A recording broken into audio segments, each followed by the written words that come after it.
Good evening, everyone. It is now 6 p.m. and the May 4th City Council meeting will come to order. This evening's invocation is presented by Vice Mayor Lloyd Roberts.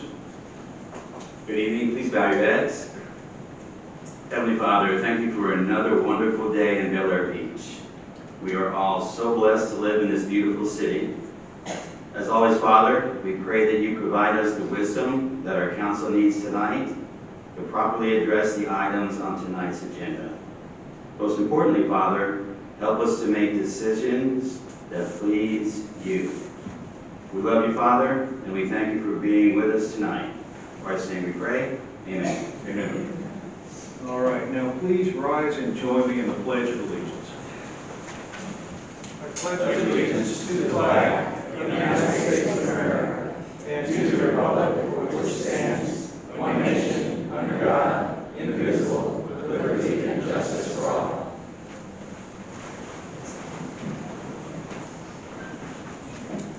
Kathy, would you please call the roll? Councilmember Bankert. Present. Councilmember Elliott. Here. Councilmember Harper. Present. Councilmember Shirley. Vice Mayor Roberts. Here. Mayor Gaddis. Here. City Manager Riegler. Here. City Attorney Trask. Here.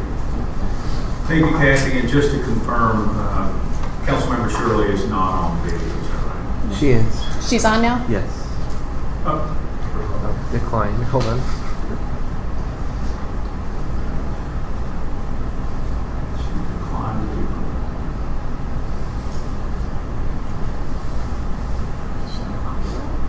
It just keeps auto declining.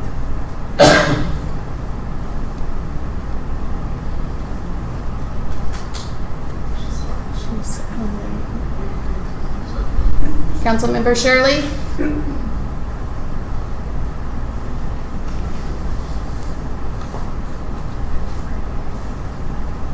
Okay, so what we're going to do is we're going to go ahead and approve the agenda.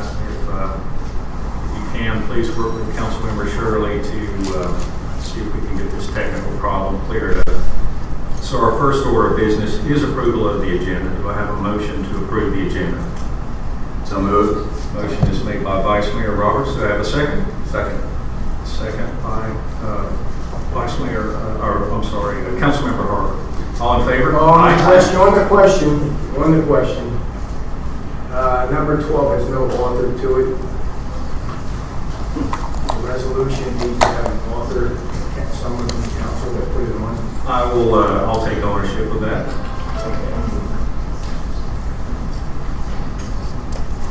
Any other questions? All right. All in favor? Aye. Any opposed? Yeah, big. All right.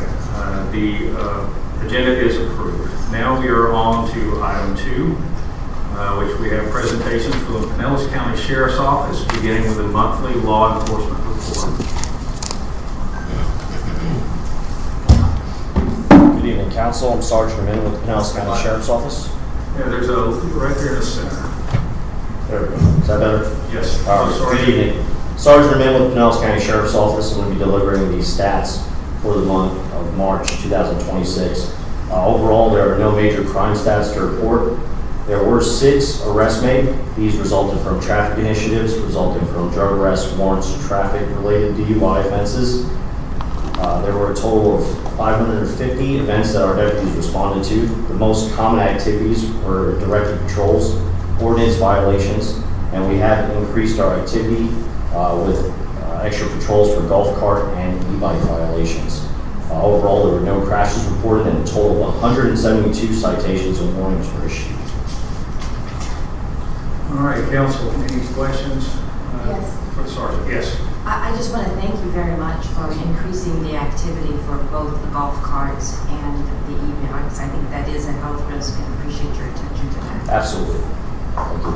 Can I ask for clarification? Can you define e-bike violation? Is that sidewalk usage? Is that speed? Is that how? So it's a combination of both. It's if there's pedestrians on the sidewalk, then we're enforcing that as well as the speed. We're monitoring what size the e-bikes are, as well as what violations. They have to make sure there's proper lighting, proper safety equipment, and can't go over a certain speed limit. Thank you. Any other questions? No? Thanks, Sergeant. Thank you, Appreciate Counsel. being here this evening. Thank you. All right, next up, that's Deputy Trumpier. Sorry. Welcome. How do you mind the TV? Hide behind the screen over there. Good evening, Mayor and Council. We had a lighter month this last month in March, a little bit more rounded. Pretty much we've been going throughout the city. Excuse me, we've had a couple of issues as far as no permits and everything else, but we've gotten compliance on those. We are working on getting some compliance on a couple of projects that basically the contractors had, actually one had no permits or anything else through the county. They've since secured permits through the county and from the city. Another one was a project that was going on reference a pool and some paver projects in the back of the home. And they did have a permit from the county, but they were unaware they had to have a permit through the city also. So we're working on that, and that is forthcoming and should be actually taken care of, I think, here pretty soon. As I brought up last week, I have been working to try and help out the county so everybody understands as far as the phase 3 watering restrictions.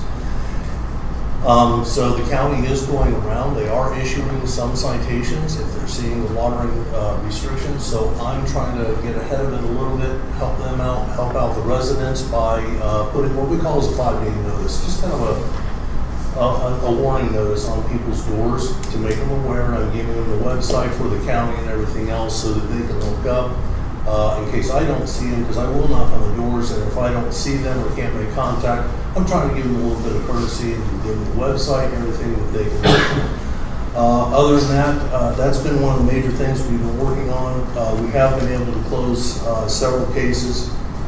The other thing I was going to bring up is a reminder for everybody. We are starting to get into the growing season, which means the grass and weeds. We have a couple of issues on, they're usually vacant houses or vacant lots, and we're trying to control those and get those taken care of. A couple of houses with some dead tree work that we have been since able to, especially within this last week, get the majority of it taken care of. I've got another one that I actually just noticed today that they are finally working on. It's a vacant lot up in about the 2800 block of Gulf Boulevard with a large amount of pepper tree. I saw the guys out there today cutting it. I should be following up on that and being able to close that one, because we had that one actually going to a hearing this coming week. So that should be able to be closed out. Throughout the month, I had 31 new cases, 37 closed cases. I did 36 follow-ups, and we currently have 20 cases that are currently open, and several of those are the irrigation violations. I usually check back on those after 2 or 3 days and see if I'm seeing any evidence that it's still continuing. But for the most part, those are getting closed out pretty quickly once people get my notice. Any questions? Council? No? Yes, sir. Officer Trump, can I ask you about the watering violations in particular? How is that measured? Is that just a visual violation? Is it a water meter usage violation? How are they determining where the problems are occurring? Right now, it's a visual, especially on my side, Okay. because it goes by your address, whether you're even or you're odd address. Right. So the even addresses are on Tuesdays between 8:30 at night and 11:59, or midnight to 4 in the morning. The odd addresses are on Thursday night. I'm pretty sure I've got that's not backwards. But the odd addresses would be same hours, but Thursday nights. All right, so it's just very obvious when they're running at 10 a.m. that you know there's a violation. That's correct. Got I mean, it. if I see them 8, 9, 10 o'clock in the morning and stuff, I'm putting a notice on Or the wet board. Just curbs, trying to help them out, help our citizens out. I have not written any violations, but the county is going around. I appreciate it. Thank you for the clarification. Any other questions or comments? Yes, Vice Just Mayor Roberts. just a quick comment from personal experience. Not this particular round, but a previous time we were under tight restrictions. Shortly after the meters were installed, I did receive something in the mail about some watering that was taking place at my residence. I'm sure it wasn't because I turned it on, but it was at an off time or off day. And I received something in the mail that said, hey, next time this is going to be a fine. So I'm pretty confident they were able to do that via the meter. So they can do that again. They can tell you what the usage is, I'm sure they can tell you when the usage is, so that makes perfectly good sense. And I apologize, I don't have a perfect answer. No, that's good. I mean, I know it's a very subjective conversation and everybody's trying to get used to it. I mean, I think the biggest problem I run into is an individual who's got pre-programmed irrigation systems in the lead town and there's nobody there to reprogram what they currently have. And that would be correct, and that's what I'm usually putting on my notice, please reprogram, and I'm putting down the county website so that they can find out the exact hours and everything else on the top of the notice and take it to their door. Perfect.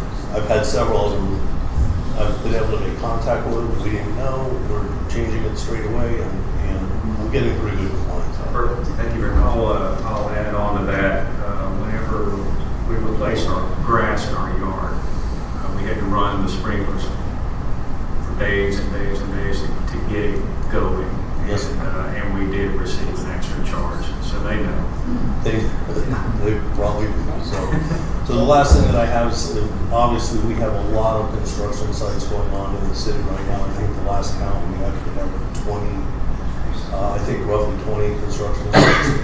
It's not a perfect system. We're trying to go around and make sure that they're cleaning up the sites, at least keeping somewhat order on them, trying to get them to sweep up, make sure they're sweeping up the curbs and keeping things in somewhat order. It's never going to be perfect in a construction site, so just bear with us a little bit, and we're doing the best that we can. All right, thank you very much. On the watering, I'm sorry? on the watering, Yes, sir. we're talking about usage. There's no time limit that you're allowed to use. I don't see the document that was put out. Water. It's the time, the hours are limited, but if you have zones, like most people do, they have 2 to 5 zones, 7 Yes, sir. zones. There's no time limit per zone, is what I'm saying, as long as you're within that scope of hours. It just says you have 1 day a week, and between the scope of those hours. I'm just saying, because rotary sprinklers need more time than just the pop-ups, so. Okay. I don't have sprinklers. No, I'm just saying, so- because council says, they can tax you for usage. Yeah, they can get taxed for usage for everything. That'd be right. I put my wife out front with the hose. Thank you. Yes, sir. Thank you, Deputy Trump. Yes, sir. Appreciate it.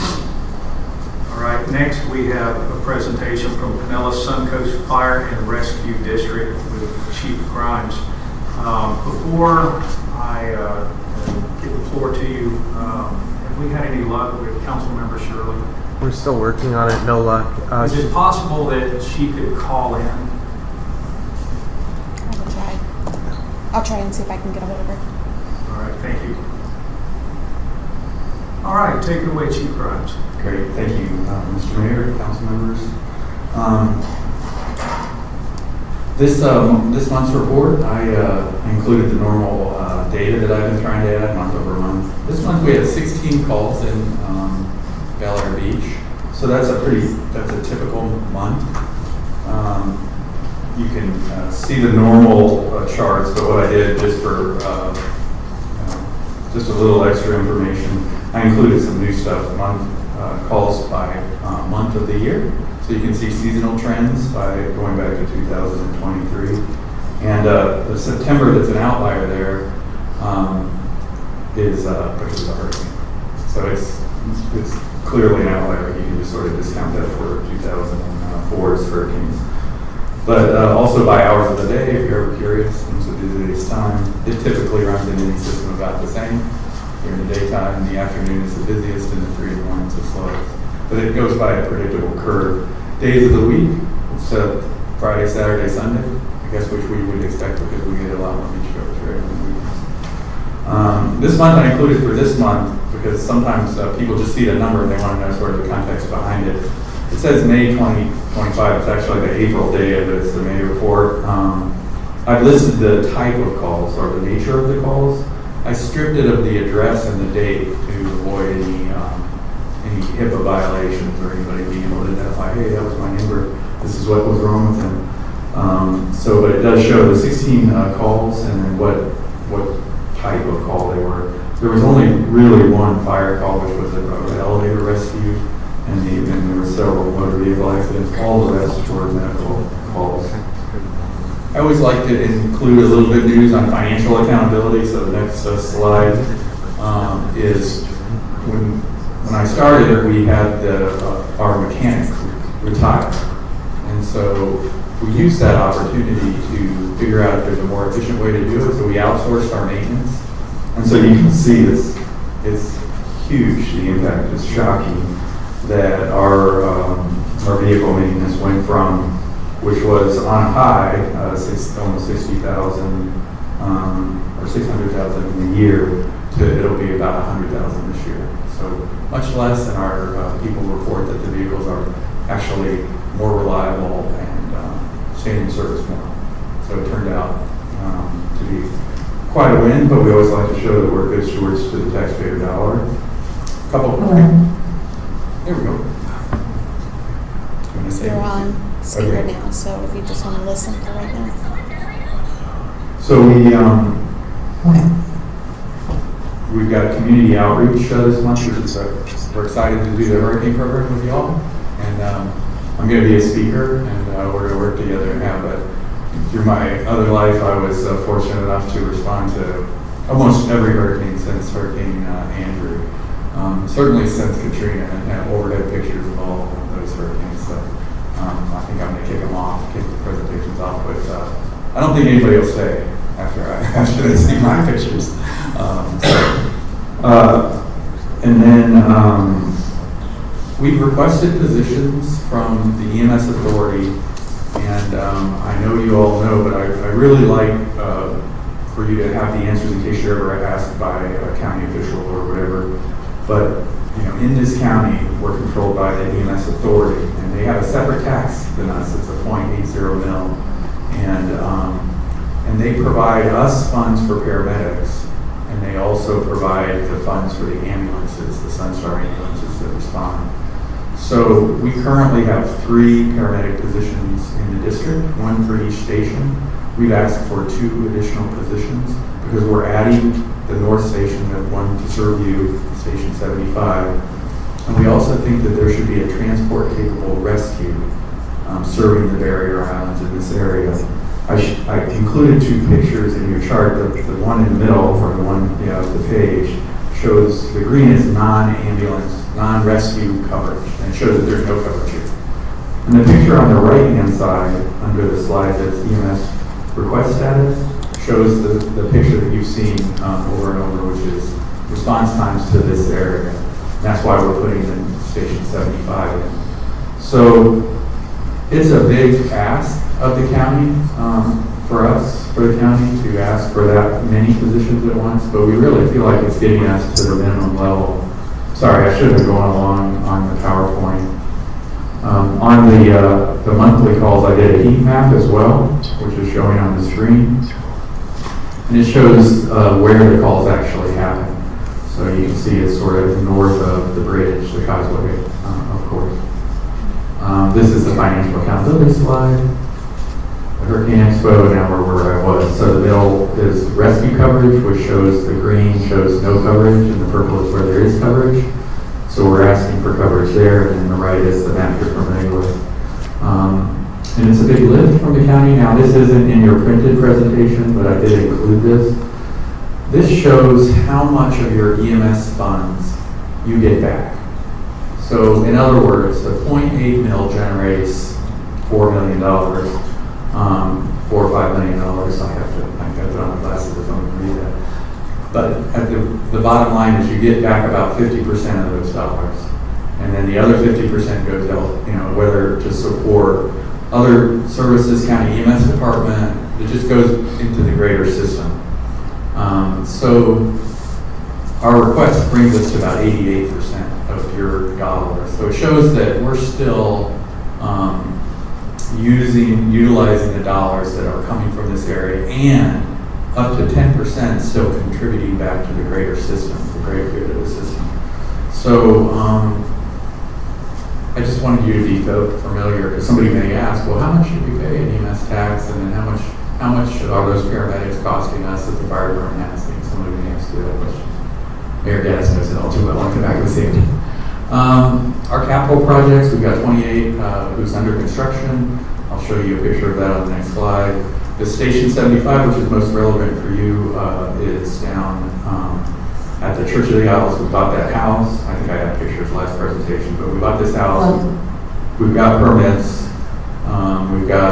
We're trying to, again, save taxpayer dollars and contract it ourselves. And then we've hired a contractor for those things that we can't do. So it's sort of a hybrid model, but we're applying for the permits ourselves. We're going to make that the residence for the firefighters, and we're going to put a structure for the fire trucks. It'll save about $7 million of taxpayer money, because if we actually had to build a residence for the firefighters, with the codes these days about fire stations and everything else, it's $1,000 a square foot. And we're going to be able to do this for much less than that. That's Station 75, so that's the one up here that is closest, or will be the closest to you. It will go into service October 1st. Whether we're operating out of RVs or the house, we're going in service October 1st is what I told my people. Our main station is still subject to remodeling. The south project is the Tiki Gardens we've talked about. You all gave us, were gracious enough to add to your letter of support for the Tiki Gardens property. The county actually, I have on my next slide where where they've given us a letter saying we're clear to proceed with that project. We just have to overcome a couple things to make sure we can build on that property in relation to new stormwater requirements. And then we're negotiating over price. Of course, I want it for nothing, and the county wants fair market value, and I'm sure I'm like, I don't want to tax our taxpayer. We're not going to tax them to buy the property from themselves because they already own the property. So that's my argument. And we'll see where we end up. And so that would be Station 26, our south station. So just a couple, this is Station 28 going on mainland. It's broke ground and the footers are in and they're getting ready to go vertical in about 2 weeks, they call it, where the walls will start going up. This is the ChatGPT's version of the Tiki Garden station. It's got tiki poles and everything. But that's a letter from the county that I included in there. And that is the end of my presentation. If you have any questions. All right, thank you. Any questions or comments for Chief Grimes? Thank you for being here tonight. I appreciate it. Thank you. All right, now we are up to item number 4, which is a proclamation. This is concerning National Safe Boating Week, which is May 16th through the 22nd, 2026. We have some special guests here tonight, members of the United States Coast Guard Auxiliary Flotilla 11-1. Welcome. All right. They are going to be here on Wednesday, May the 6th from 6 to 8 at our Hurricane and Water Safety Expo to answer all your questions concerning boat safety inspections, boater safety classes, life jackets, and other boater safety equipment. Before I read this proclamation, is there anything you'd like to say? Hi, I'm Betsy Scott, Flotilla Commander. We'd like to thank you and the council for honoring us with this proclamation. It is very near and dear to our hearts with boater safety. We look forward to the Boating Expo this Wednesday, and if we can leave just one message to any boaters here today, is please wear your life jackets. Life jackets can and do save lives. Most boating accidents fatalities are due to drowning, and 87% were not wearing life jackets. So if I have one message to everyone today, is please wear your life jackets. Thank you very much. It's an honor to have you here, and now I will read the proclamation. National Safe Boating Week, May 16th through the 22nd, 2026. Whereas for over 100 million Americans, boating continues to be a popular recreational activity with individuals and families enjoying time on the water through boating, sailing, paddling, and fishing. And whereas the United States Coast Guard, along with federal, state, and local safe boating partners, encourages all boaters to explore and enjoy America's waterways responsibly. And whereas safe boating begins with proper preparation, and the Coast Guard estimates that human error is the leading cause of boating accidents, with life jackets capable of preventing nearly 75% of boating fatalities, and whereas voters are encouraged to follow basic safety practices, including carrying proper emergency and communication equipment, wearing life jackets, attending boating safety courses, participating in vessel safety checks, and avoiding alcohol while operating a vessel. And whereas, on average, approximately 650 people die each year in boating-related accidents in the United States, with a majority of fatalities caused by drowning, and whereas the vast majority of these accidents are caused by human error or poor judgment rather than equipment or environmental factors, and whereas many lives could be saved each year if boaters consistently wore life jackets while on the water, and whereas National Safe Boating Week serves as an important opportunity to raise awareness of boating safety and promote responsible recreation on the water year-round. Now therefore, be it proclaimed by the Mayor of the City of Bel Air Beach, Florida, that Section 1, the City of Bel Air Beach hereby supports the goals of the National Safe Boating Campaign and recognizes May 16th through the 22nd, 2026 as National Safe Boating Week. Section 2, all residents and visitors are encouraged to practice safe boating habits, wear life jackets, and take appropriate precautions to ensure safety on the water. Section 3, this proclamation shall become effective immediately upon approval. Proclaimed this 4th day of May, 2026, and signed by me, Mayor Dave Gaddis.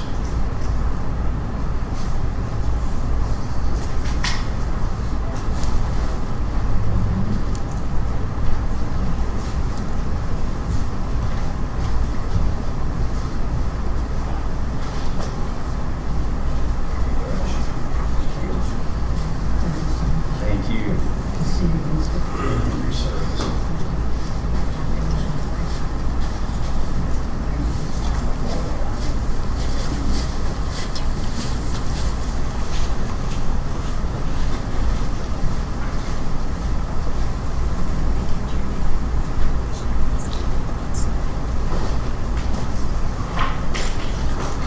All right, now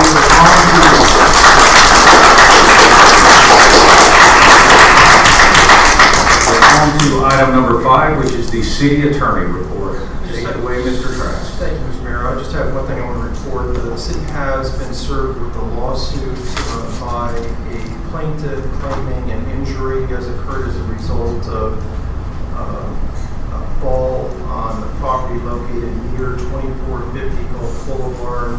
The fall actually occurred a little over 4 years ago. The city was just served with the lawsuit recently. I want to let you know that the insurance carrier has appointed defense counsel, and the defense counsel will, of course, be defending this lawsuit.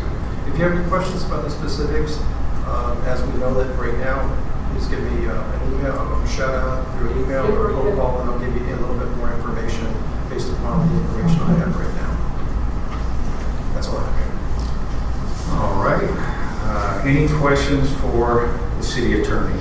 Any comments or questions? All right. Thank you very much, Tom. Now we're up to number 6, which is the city manager report. Take it away, Kyle. Thank you, Mayor. It's a 1001 Cedar Drive. I mentioned in the last meeting after we found out the plans for the Suncoast Fire Department that I plan on getting more demolition quotes for the damaged house at the 1001 Cedar. I have that as an agenda item tonight. May 1 was the deadline to get the Senate Bill 180 post-storm permitting guide webpage active. We published it last week, and it's linked directly to our regular permitting page, which is front and center on the website, and it's also under departments, the city manager. We'll be updating that as we go. It's something we've been having meetings with the county and the other participating cities that work closely with the county building department, and it's something we're going to continue to update and just evolve to be the best guide for our residents. Again, the chief mentioned the Wednesday night is our Hurricane Preparedness Expo. We have a good group. We're going to keep people moving to get through all our speakers, but looking forward to that, getting new information, updated information to our residents. I want to say the sand escarpment grading project that we did early in the morning in mid-April went tremendously well. Aaron Glanz and Grady Wright, the community service administrator and the lead crew worker, got out there early on rented equipment and graded it out to pass the county standards for the permit. So I was happy to hear that successful. The fence replacement that where we had the deterioration by the motel, most of that fence has been replaced. They ran short on some materials, so they're going to come back out and finish the last section that's damaged. I got with the Pinellas County Traffic Division about 3 concerns. One of them was the speed zone on Causeway Boulevard and Golf Boulevard.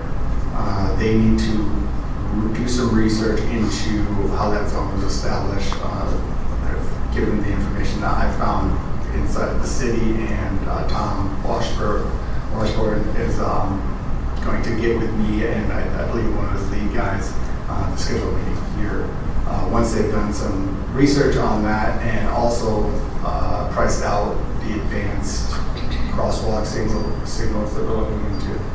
One other thing that's related to the crosswalk signals is I think it would be wise to have the Pinellas Sheriff come in as well to describe these zones and how they're enforced, so that the public has an understanding of the enforcement of that. We did not get through our work session in April, so I propose to get the work done rescheduled next week. So hopefully we can do 2 work sessions in the month of May. If we can reach out, Kathy can feel out next week on pull the council on who's available lunch day, and hopefully we can schedule that. Again, the bridge and the undergrounding ongoing. But back to preparedness for hurricane, I have been speaking with Forerunner. It's a software company that has, it's a blue sky and a disaster platform for floodplain management. The county has signed on with this platform. They're going to design for the future when we were dealing with the estimator tool that FEMA provided, which was kind of an Excel-based tool, very slow to run. What this software the county is developing is going to be an estimating tool that's pre-set up for this area that directly interfaces with the Acela building platform and benefits to us. We can test it off with a 4-month bridge license, which is at the $2,500 and an annual price that we locked in for 3 years at $7,500 annual licensing fee. But again, a built-in tool, working directly, interfacing with Pinellas County software. It's got some blue sky capabilities that we can build in our elevation certificates, and also because our permitting program is more of a pre-screening and not an entire review process, we're looking into using this for our permitting as well.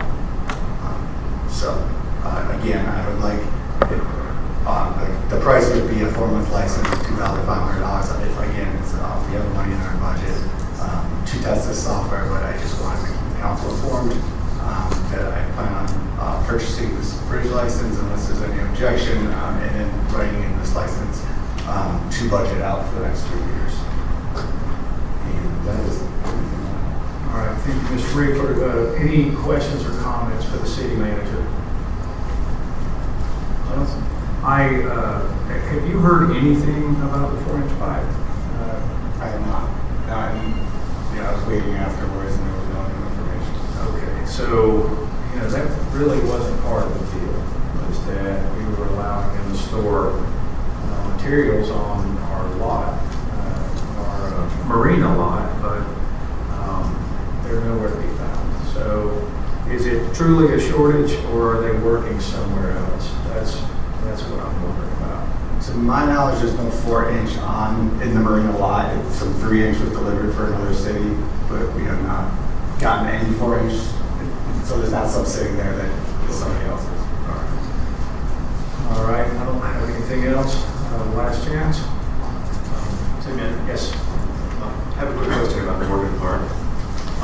There is a dune entrance. There's from the barrier, from the cover and the restroom, there's an entrance out to the beach. I can consistently see people taking shortcuts through the dunes, which we are trying to regenerate. Is there any mechanism for putting some type of like silk screen to guide people to walk the correct path versus cutting through the dunes? Or I was out there last looked at? Last week, and we have placed more signs on each side. That doesn't seem to be doing it. I can ask our coastal management for some sort of barrier that we can put up. Okay. Permit. I did order a Moby mat because we did test run one of the normal, I think it's about 3.5 feet to get over the dune at the motel, but I've been getting a lot of people telling me they're having trouble getting out past the dune area when they go to the Morgan Park. So I got a wider one because we get a lot of use there. And hopefully that kind of keeps them on a path as well to get through that area. That's a good idea. Thank you. Any other questions or comments for the city manager? No? All right, now we'll move on to the city clerk report. Hello, Kathy. Hi. So pretty typical month. The council meetings, work session, worked on minutes, processed record request, and updated the city website and also the constant contacts that went out. Attended the Big C meeting, which was in Madeira Beach, where Mayor Gaddis was sworn in as president. We do have the Hurricane Expo going on this Wednesday at 6 p.m. Just a reminder that the financial disclosures are due July 1st. We are looking for volunteers to place flags for Memorial Day weekend. If anybody's interested, to call the front office, please. And I will be out on vacation starting the 8th of this month through the 15th. And my yearly evaluation is in your packet. All right, any questions or comments for the city clerk? Congratulations on a very nice start first year. Thank you. All right, now we are on to item number 8, which is citizen comments. I had a brief conversation about possibly limiting the number of yields, and one of our citizens that wanted to speak asked for 12 minutes. I have agreed to allow that, 3 yields, to make it 12 minutes. But what I'm going to ask is that we limit the entire citizen comment section to 30 minutes at this time, and then at the end of the meeting, we can come back. That way everyone gets the opportunity to be heard. In the event that the comments run long, we can at least get business done before that happens. If the council is okay with that, then that's the plan that, the way that I'd like to handle it. Everyone good with that?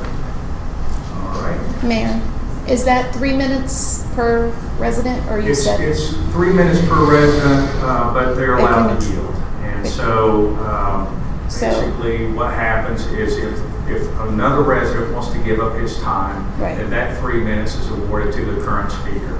And because of one speaker wants 12 minutes, I'm going to allow that to happen. Okay. And then we'll see how the rest of the meeting goes. Now we're going to open the floor for citizen comments. This is the time for members of the community to address the council.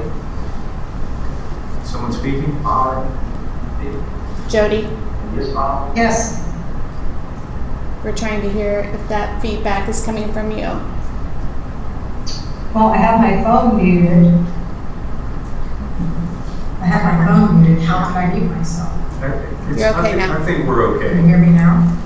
Yes, we can hear you. Can you hear us? She's muted. Is she muted? Jody?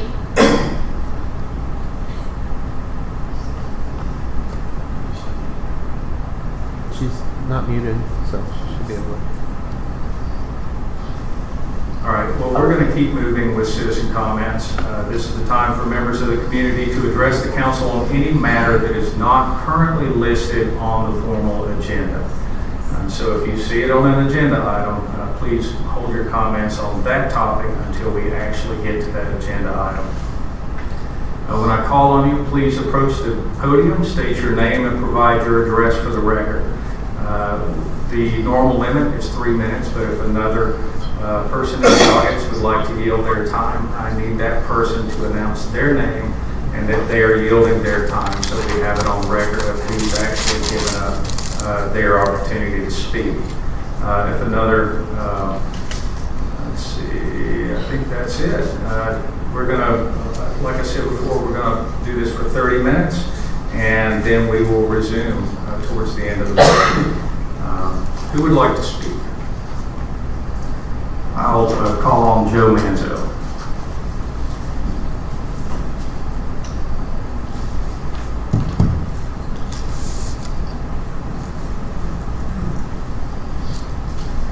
It's my understanding you've got people that are yielding their time. I do. They'll identify themselves. Okay. Thank you. Welcome. Thank you. Honorable Mayor, Council, I think you all know me, former Mayor Joseph Manzo, also Florida Attorney at Law. I do represent some people on this issue. They'll stay anonymous because I don't have an issue with Bel Air Beach. It's against Bel Air Shore right now. I was here last Monday. I heard some stuff, and I wanted to try and bring some information to this council. For those of you expecting a war between me and Dave Gaddis, I think I'm going to surprise you the other way at the end of this, but stay tuned.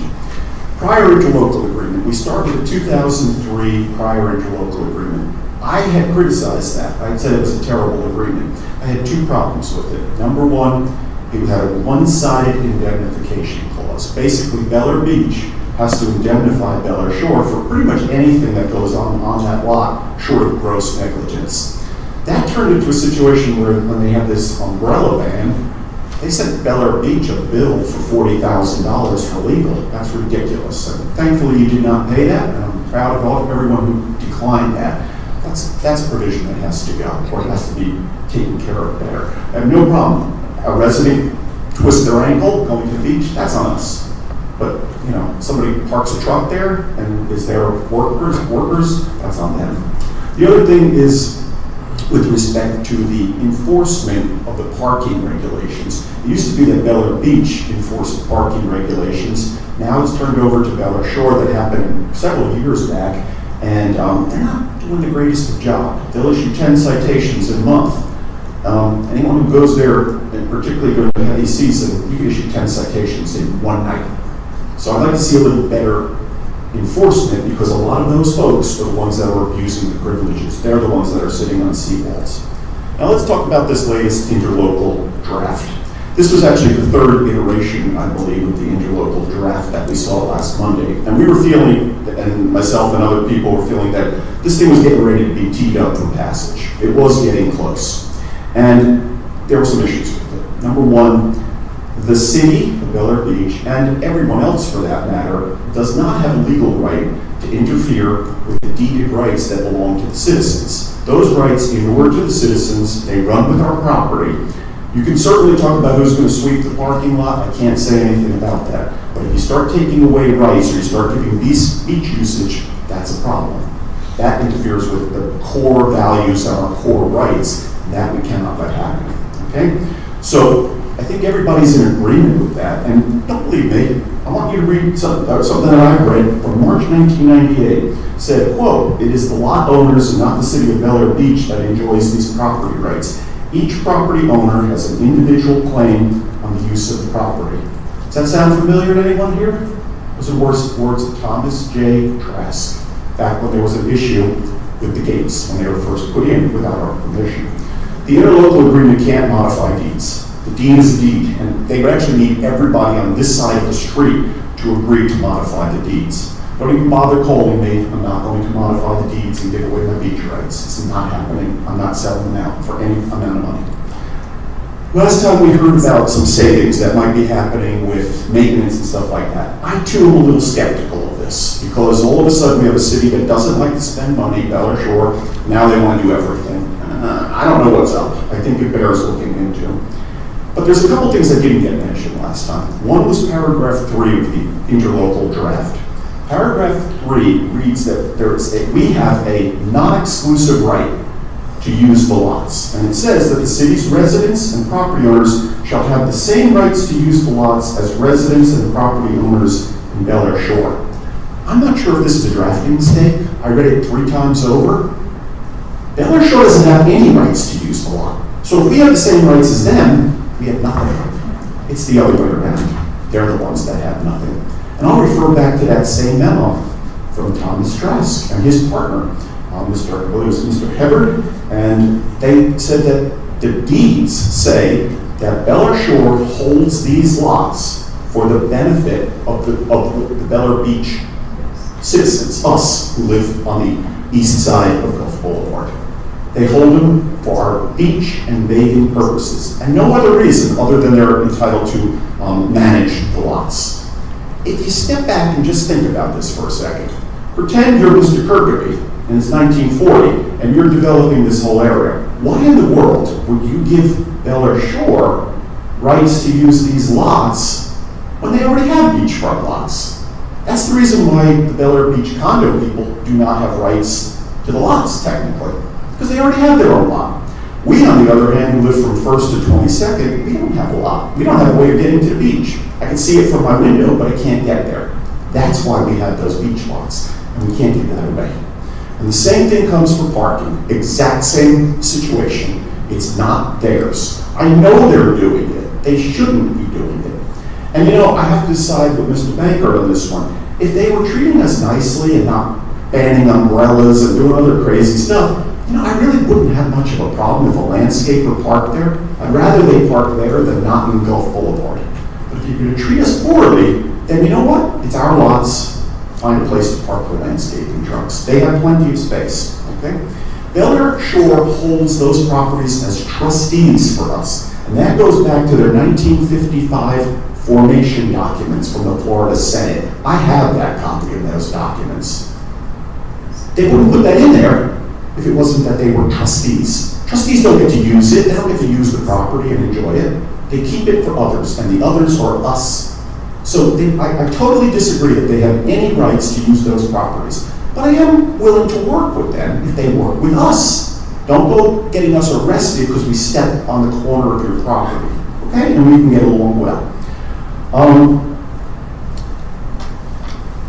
The Bel Air Shore ordinance itself, their ordinance 30-57, specifically, I'm just going to paraphrase it because I know we want to try and save some time. That ordinance specifically says that to park in those lots, you have to have a beach decal, which will be issued by the Board of Governors or Commission, which is them, but they delegated to us now.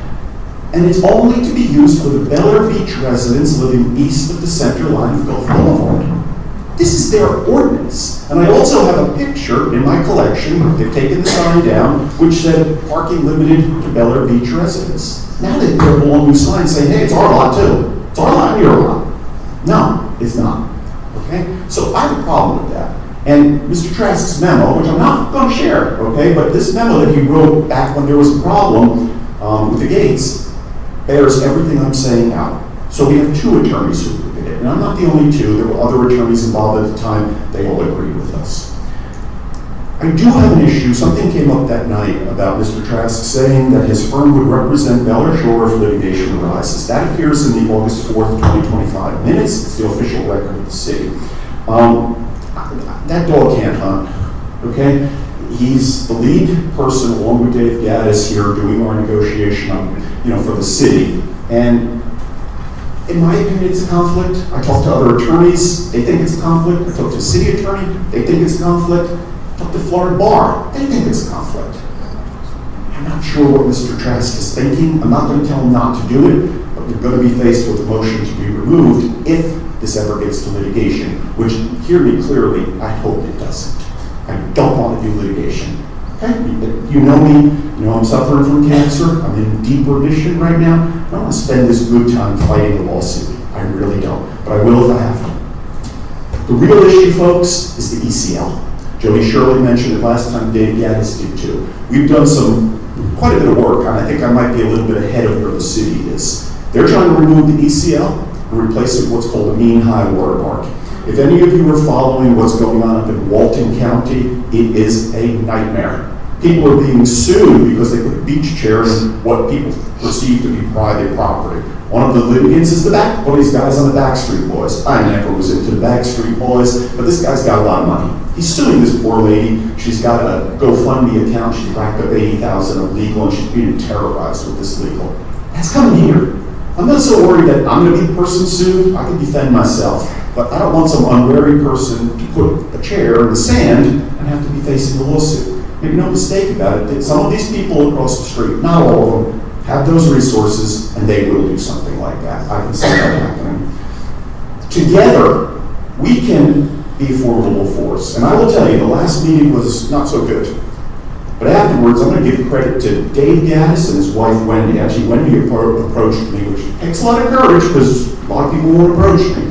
And she and I had a nice discussion, and Dave came over, and we've agreed to work together. Now, I'll tell you something, folks. You put your forces and my forces together and our background knowledge, we have a chance to work against them, and mainly on this ECL issue. This is going to be tough. This is a shall vacate title, so they just have to get 50% of their linear feet, and they're able to vacate that.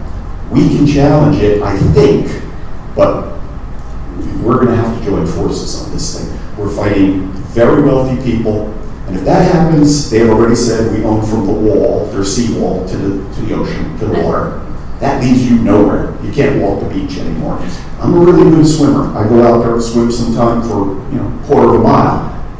You get caught in a little cross current and you get pulled to some house, you better be able to swim back, because if you jump out and somebody sees you walking on their property and it's posted, that's a trespass. And that's a first-degree misdemeanor that could send you to county jail for a year. Folks, I'm not trying to scare you, but that's what could happen. That's what's happening up in Walton. We see it, and I think it's coming to a beach near you. So I'm trying to avoid it, and I'm going to join forces with you. Dave Gaddis and I and a couple other people are going to be meeting. We're going to try and work on this with this interlocal. I think we can work something out over here. But I'm not going to give away my beach rights, and I'm not going to do that for any of the people that I represent, and I don't think the city wants that. So our beach rights are sacred, particularly if they do succeed in removing the ECL. We need to keep our beaches, because we have 6 blocks that have to share one little lot. They put 3 or 4 people on their lot. We got 6 blocks that have to share it. And 6th Street, not too big. Okay? So I come tonight to ask your help. I ask your understanding. There's a lot of misinformation. People are out there, Manzo wants to sue. I don't want to sue anybody. But I work my life to get my property. No one's going to take away my beach rights. That's the whole reason I moved here, to walk to that beach. I know I can get in a car, but if I want to get in a car, I'd be living in Bel Air right now. I chose this city for that very reason. I think a lot of other people do too. So I'm willing to work with everybody. I'm looking forward to it. And I think together we have a chance, because let me tell you something. I go to their meetings every month, and I urge you to come, because what they say about us and the way they act about us, they're not our wonderful neighbors. Sometimes you just get bad neighbors, and I think we have some bad neighbors. We have a history with them. So, beach umbrella bans, gates, lockouts, throwing Frank's granddaughter into the sun, while that same day Steve Bloom, their mayor, was drinking a beer under a tent in a glass bottle. 3 violations in one shot. We got pictures of it. So these are not our wonderful friends. We're totally fine with being friends with them. They should act like friends. I don't think it's the Bel Air Beach people that are causing the problems there. And I've always said, you tell me who the Bel Air Beach person is, I will not represent that person, and I will not defend that person. It's a privilege to be on those beaches. So act like a guest. But I don't think it's us. I think it's a lot of people from the outside. All right. Thank you. I'm going to have to stop you. Thank you very much. Thank you. All right.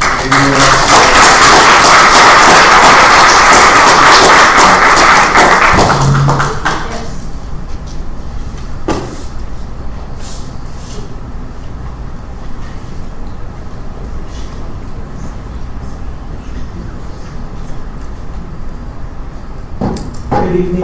My name is Vivian Oliva. I've been associated and a resident of Bel Air Beach since 1950, when I was 4 years old.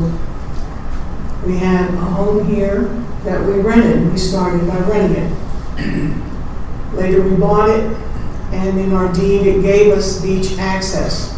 Mr. Cuesta and Mr. Kirkby wrote that into our deed, and it's a perpetual access. And in the 80s, my father had to sue because someone came in, took out the fence that separated that 6-foot area without saying anything.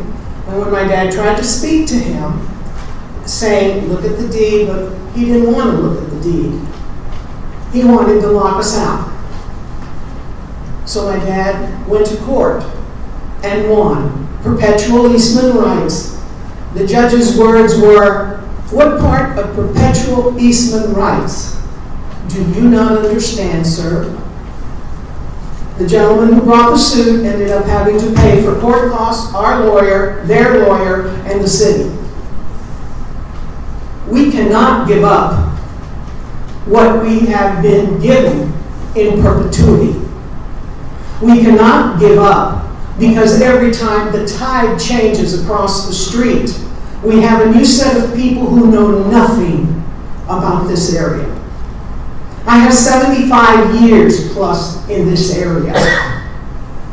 And I would hope that our city council and our mayor and our manager and our lawyer are there to defend these perpetual easement rights. Thank you.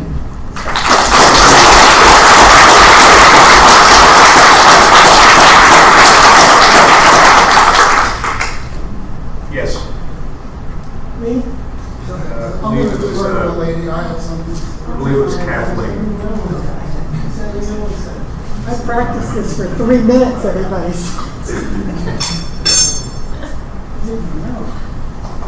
My name is Kathleen Kaiser. I live at 106 21st Street. Good evening, fellow residents, City Council, and Mayor. Tonight I would like to address you utilizing the lesser magistrate doctrine. I am a lesser magistrate. Although I could go through a list of facts, I believe it would be easier to tell you a short story. It's my story, and it starts years ago when I became aware that things are not always the way they appear, and that there are people that don't want us to be free or execute our free will. The week before Hurricane Helene in 2024, I was listening to my favorite weatherman, Dave Osterberg, from Good Morning Tampa Bay. He was watching a severe storm forming off the coast of Cancun, and with great surprise said that he had never seen lightning inside a forming hurricane. I immediately perked up because I had already been educated concerning global climate engineering and knew that the way hurricanes were formed by man was through EMP, lasers, and radar. I watched this hurricane with great trepidation all the way into and across the Gulf of America. And when it was certain that we were going to be targeted, I looked at the tides. High tide was going to be prior to midnight, so I knew we would be hit then. That got me thinking about what was going on locally. We had just had a huge dump of sand from the Orlando area. I was convinced this was going to be a huge problem since it would travel farther than the normal beach Gulf sand because of its weight. I prepared a PowerPoint briefing for Sheriff Galtieri, putting all I knew about weather warfare and my fear of the way the water stand would react into a concise format. I dropped it off to his office the day before Hurricane Helene hit. I made sure I addressed United Nations Agenda 2030, which specifically includes a map of the world and all the places that what they want for the United Nations. Was this another land grab? Easier to get people to leave willingly after destroying their homes and property. It only made me mad. Later that year, we had our street resurfaced and the gutters redone. The street is now higher than it was and the gutters shallower, which will make the next hurricane, natural or man-made, even more challenging to survive. The water will come farther up our property. I wanted to know why our gutters weren't deeper. I was told that Pinellas County has a one-size-fits-all drafted street resurfacing requirement for all of us. By this age, I know that one size never fits all, and in some cases can make things more dangerous. There was no work done on Bay Drive. During Helene, when the water hit the end of the street, it started backing up. This is going to be much worse now that there will be even more water trying to find a way out. We are heading into hurricane season. It's time to address our unique city problems. One size doesn't fit all for Bel Air Beach streets. It's time to educate the residents, council, and you, Mayor, on how this one part of the UN Agenda 2030 will affect us in the future. Time to become educated concerning geoengineering. I'm aware that our governor passed legislation that stopped chemical spraying of our skies. This is only part of geoengineering. Time to put these two new or foreign ideas together and work to combat them. No one will get anywhere without us working together. Having residents that are passionate needs to be embraced, not discouraged. We have some incredible minds in this city. It's time to work together. It's time to look to the future with fresh ideas, not live in the past. This is a very different world. I have with me some global climate modification folders, or just leaflets, that I'll leave over there for anybody who's interested. If you want to talk to me one-on-one, I'd be happy to do that too, because I've studied this for quite a while. I'm probably over 3 minutes. All right.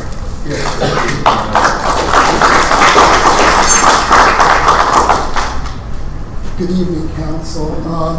I've got about 3 minutes. I want to talk on your agenda censorship proposal. Can we please have your name and address? Martin Leventon, 4th Street, Bel Air Beach. In another 3 minutes, I want to talk a little bit about the ECL, and gentleman over there has yielded 3 minutes to me. So I should be able to do this. What is his name? Ryan Robinson. Ryan Robinson. Yeah, Mr. Robinson's been very kind. Let's go the other way around, the ECL. Wait, hold on. What's the topic again? 2 topics, the ECL and a little bit about the censorship proposal. On the censorship, you'll have to come back. You'll have to come back during that agenda item. All right, fine. Let's talk about the ECL. SB 1622 passed by Governor DeSantis. Very short bill. It's only about a page and a half. Basically, it streamlines the ability of municipalities to give customary use to dry sand for residents. It's based on the Daytona-Tonorama case, Florida Supreme Court, 1974. With all due respect, though, you folks, ladies, gentlemen, are sleeping at the switch. Bel Air Shore is trying to flip the script.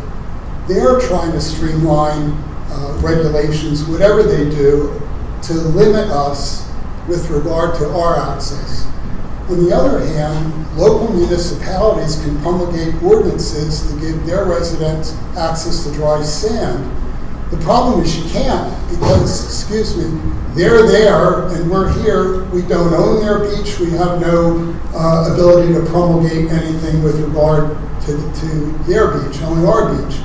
However, when it talks about municipalities, you've got the county of Pinellas over there.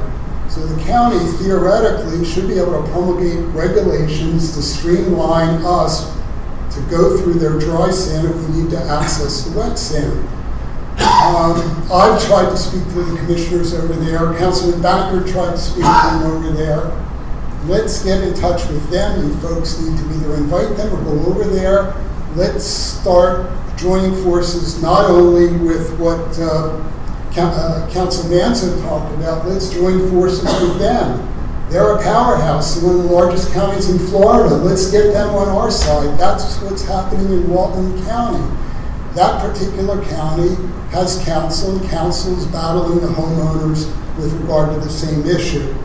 The other thing I want to talk about, and this is personal again, if you're worried about the ECL and whether you're trespassing over there, Bel Air Shore has their boundaries. You can Google Bel Air Shore boundaries, and I'm sure you folks have seen this map here with the various configurations for the ECL. Basically, it's 100 feet at the Story property. It goes down to 0 at 19th Street. My concern is that if you want to set up a beach chair and you're seaward of the ECL, so for example, at 6th Street, it's about 30 or 35 feet. If I want to set up a beach chair down near the water, I don't want to be bothered by law enforcement. I'm sitting in the sand that belongs to the state of Florida, and I think our law enforcement needs to understand that. There is no mean high water line right now, so basically the ECL controls. So stop bothering people when they take a beach chair and go down to the water's edge, because they're not on anybody's property, assuming that they're seaward of the ECL. That's a concern.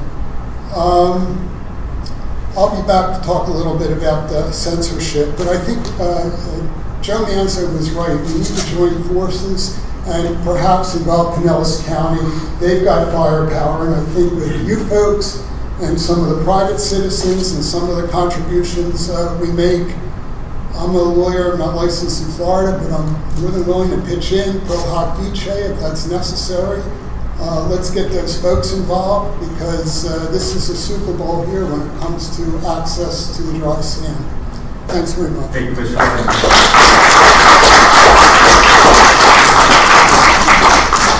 Mayor, We have time for another. can Yes. I get Ryan Robinson's address, please? For the record? 16th Street. Okay, thank you. Would anyone else like to speak? All right, citizen comments are now closed. All right, city manager follow-up. Mr. Riegler, any comments? No. All right. Now we will move on to the consent agenda. This is item number 10. This is for approval of the April 6, 2026 City Council meeting minutes. Do I have a motion to approve? Motion. Motion is made by Councilmember Banker. Do I have a second? Second. Second by Councilmember Elliott. All in favor? Aye. Any opposed? All right, the consent agenda passes. Are we able to hear Councilmember Shirley now? Jody?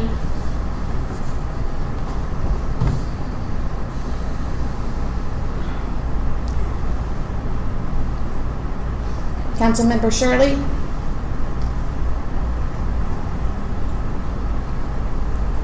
Is she not on?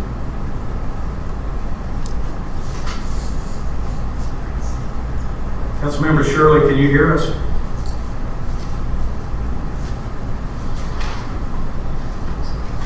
All right. Yes, are you there? She's there. Okay. Can you hear us okay? I can hear you now. Yeah, I haven't been able. Yes. Can you hear me? Yes. All right. Thank you very much. Now we are on to the regular agenda, which is item number 11. This is consideration of ordinance 2026-02. Tom, would you please read the ordinance, then give us a brief description of its purpose? Thank you, Mayor. This is ordinance 2026-02, an ordinance of the City of Bel Air Beach, Florida, repealing Division 1 of Article 6 of Chapter 2 of the City Code and creating a new Division 1 of Article 6 of Chapter 2 of the City Code concerning procurement, making related findings, providing for codification, severability, and an effective date. As the second and final reading of ordinance 2026-02 by title only, it was first read on April 6, 2026. It did pass 6-0. There were no changes since then. Brief description of this. This is a complete rewrite of the city's procurement code based upon a work session that took place with my partner, Rob Eschenfelder, who is the expert in this field, and he has proposed a complete rewrite of the procurement code. One of the bigger items on the procurement code is the actual dollar amount of individual purchases. The individual purchase category went up to $75,000 from $20,000. It also provides for minimum solicitation requirements, cancellation of RFPs and ITBs. It also talks about construction contracts, design and build procedures, and so on. So it's a complete rewrite of the code, and there have been no changes since the first reading. I'd be happy to answer any questions that you have. All right, thank you, Tom. Let's go to the citizens for comments on this ordinance. Would any citizen like to speak? All right, seeing Ms. have none. Citizen comments are now closed. Council, I'm going to need a motion to approve ordinance 2026-02. So moved. Motion is made by Vice Mayor Roberts. Do I have a second? Second. Second by Councilmember Harper. Mr. Roberts, you have the floor. Thank you, Mayor. This is the second reading. We passed this on the first reading at the last council meeting. No changes have been made. I think we need to vote. Other comments from the council? No? All right, Kathy, would you please call the roll? Councilmember Bankert? Yes. Councilmember Elliott? Yes. Councilmember Harper? Yes. Councilmember Shirley? Aye. Vice Mayor Roberts? Aye. Mayor Gaddis? Aye. So the ordinance passes unanimously, and we will move forward with that. All right, we are now on to item number 12. This is consideration of resolution 2026-03. City Attorney Trask, would you please read the resolution? Yes, Mayor, this is resolution 2026-03, a resolution of the City Council of the City of Bel Air Beach, Florida, censuring Councilmember Frank Bankert for conduct unbecoming of an elected official, providing findings of fact regarding I'm sorry, point of order is being called. Let's go back to the Code of Ordinances. And I do not believe the person that made this motion has the authority to do it. I will read 2.62B. The presiding officer or such other council members as may be presiding shall not move or second an issue. Hence, I've not made a motion. you're moving this resolution. I am not moving this resolution. You're having to read it into the record. The resolution is read, but a motion has not been made on this resolution. You're moving it to be read. It's not the same. Tom, would you please clarify? Yeah, this particular code section that you're referring to, Mr. Bankert, is in relation to the actual motion made to approve the resolution or second the resolution while it's here on the table. It does not have anything to do with the reading of the actual agenda item. So shall I finish reading the agenda item? Well, you're the chair. You have to rule on my point of order. Well, I rule it. It's your point of order is not founded.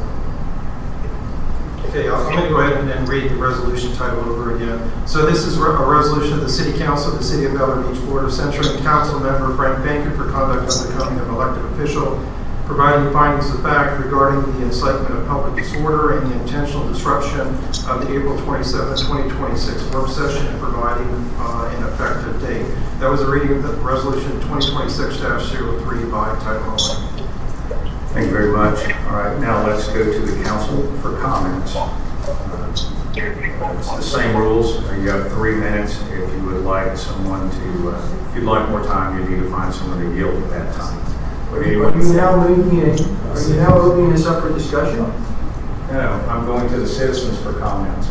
Oh, you mentioned you're opening up to the council. I'm sorry. I meant the citizens. Yes, the public. Yes. Let's go to the citizens for comments. Hold on a minute. If you're going to chair this, you're chairing this discussion, right? You have no right to chair the discussion. You have to yield the gavel. I think that you are mistaken. Well, let me read what I'm mistaken about. The mayor shall be the presiding officer of the city council and shall conduct all meetings using Robert's Rules of Order as a guideline of any ordinance pertaining to the conduct of council meetings. The presiding officer shall vote on matters as a regular member of council, which shall not move or second motions unless the presiding officer passes the gavel to the most senior council member, who will temporarily chair the meeting. Mr. Baker, I have not made a motion, nor have I seconded a motion. In fact, we've not even come to the portion to where someone will make a motion, because I always go to the citizens first. In the event that a motion is not made, at least the citizens can be heard whether a motion is made or not. Well, you're doing it backwards, but... And the reason why I do that is because I give these citizens the opportunity to speak. If the motion fails, they are not heard. That's why I switched it around years ago. Now, would any citizen like to comment on this resolution? please raise your hand and come forward.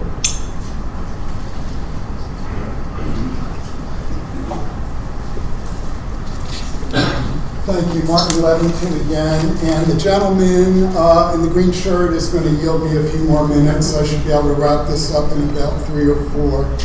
I'm asking council to withdraw. Excuse me, 1 second. He can yield his time again because it's a. Do I need the name of who he's yielding to? Yes. Don will be on.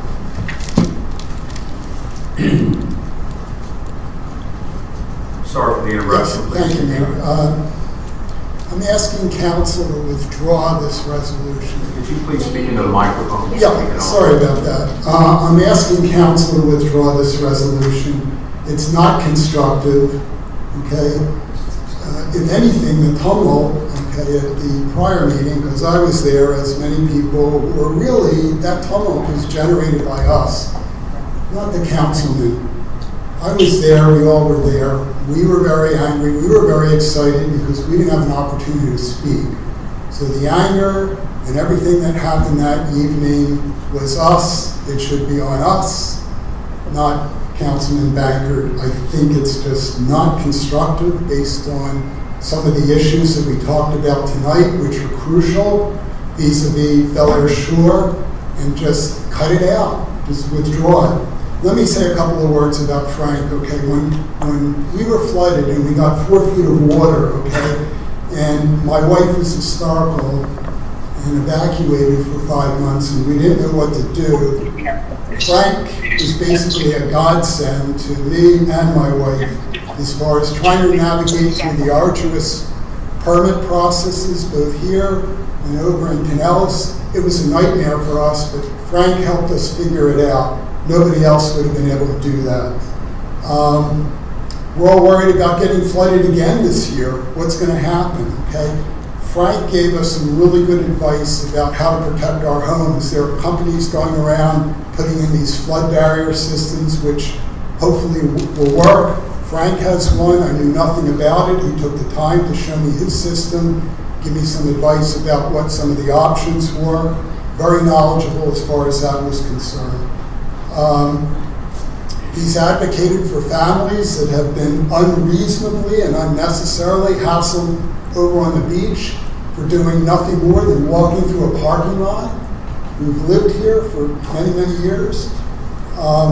He went to the state and Pinellas County building departments to try and ensure that those gates had permits because there are certain environmental requirements that are necessary. He wrote letters.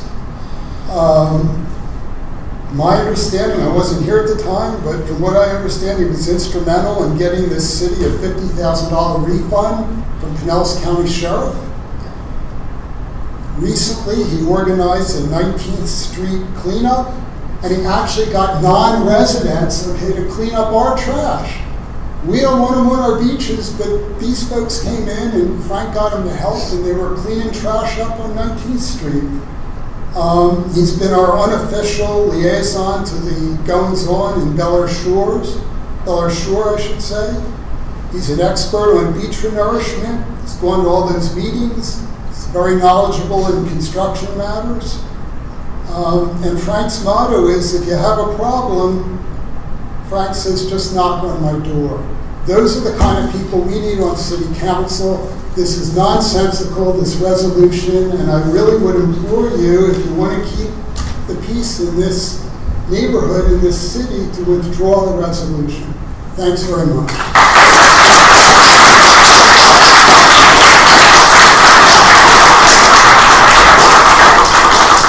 Anyone else like to speak? Yes. Yes, Mr. Manzo.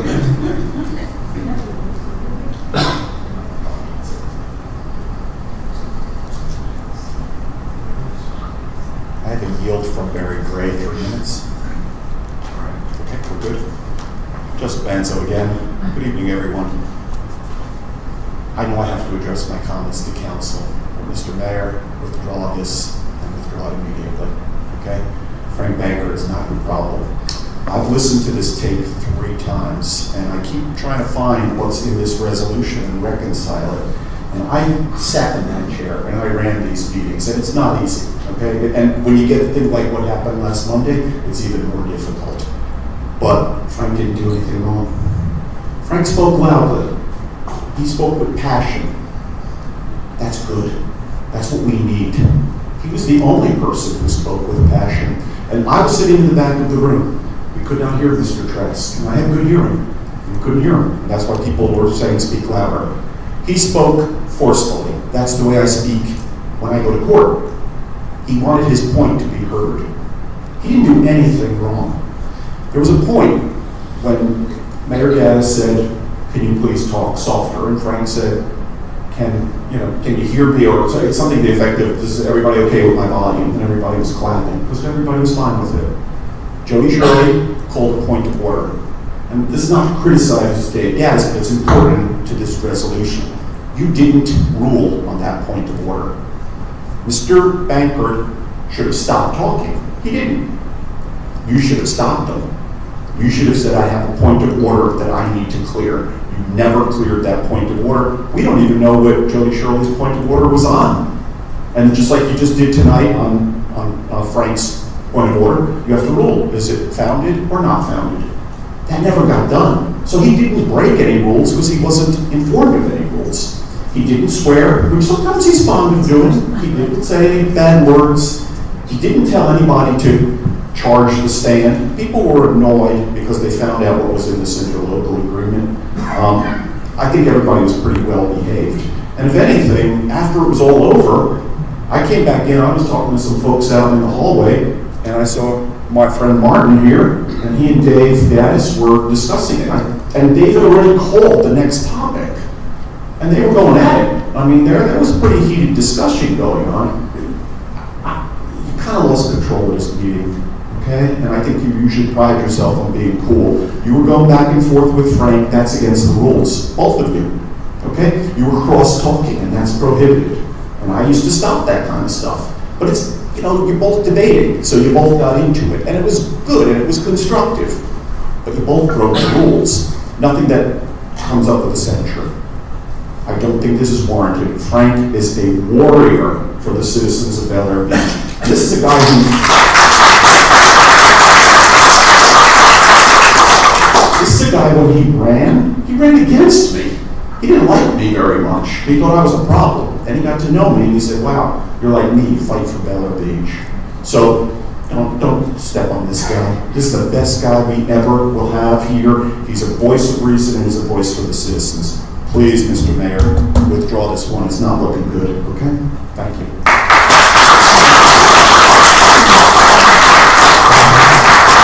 Anyone else like to speak?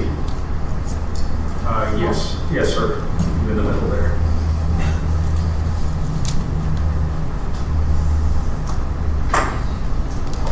Hello, everybody. My name is David Fisher-Keller, 114 14th Street. I just wanted to follow up. I believe also that this resolution should be withdrawn for a lot, and I'll be short, a lot of the same reasons that Mr. Manzo already spoke to. But I think if anything that evening, I think most people were thinking, read the room. I think Mr. Banker was reading the room, spoke up, spoke for, I think, a lot of the citizens that I heard. I love the fact that you had a passionate discussion. We need more of that. The thing I was most disappointed in the meeting was that others on the city council didn't also stand up and be passionate. I'm not saying you have to be as passionate as Frank was. I don't know Mr. Frank. We've never met. Would love to meet you. But it's important for us to have those discussions, and it's okay when things get a little bumpy in meetings. That means that you're having a conversation, that you're sharing your ideas with each other. So again, I would recommend withdrawing the censure, and I would, more than anything, recommend that we encourage this sort of discussion. I know you want to do it in maybe your closed sessions or whatever when you're meeting together before, so these meetings go smoother. But I think it's important for the city, the residents to see when there isn't full agreement. You know, when things go 6-0, that's not always a good thing. I think we want to see a little bit of the personalities and the passion come out. So I encourage you to all do that. Thank you. Thank you.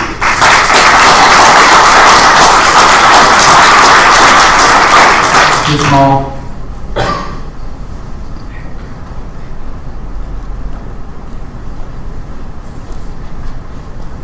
I'm Debbie Mall. I live at 115 Causeway.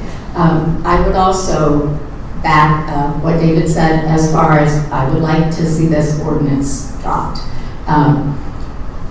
Personally, I believe that our city has to take responsibility, and what happened at that meeting and the citizens becoming very, very engaged and emotional about the issues.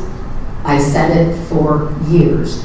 Our city does a very poor job of communicating with its residents and informing them of what's going on in the city.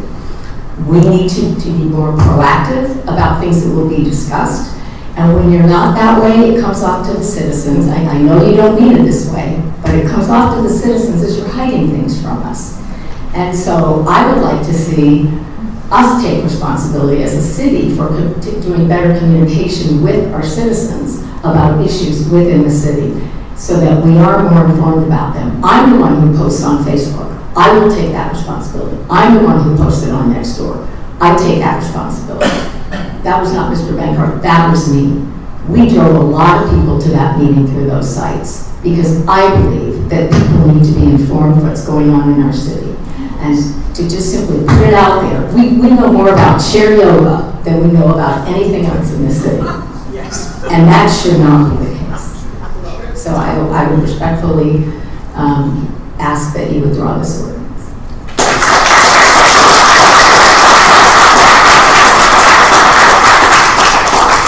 Would anyone else like to speak? Yes, Mr. Mall.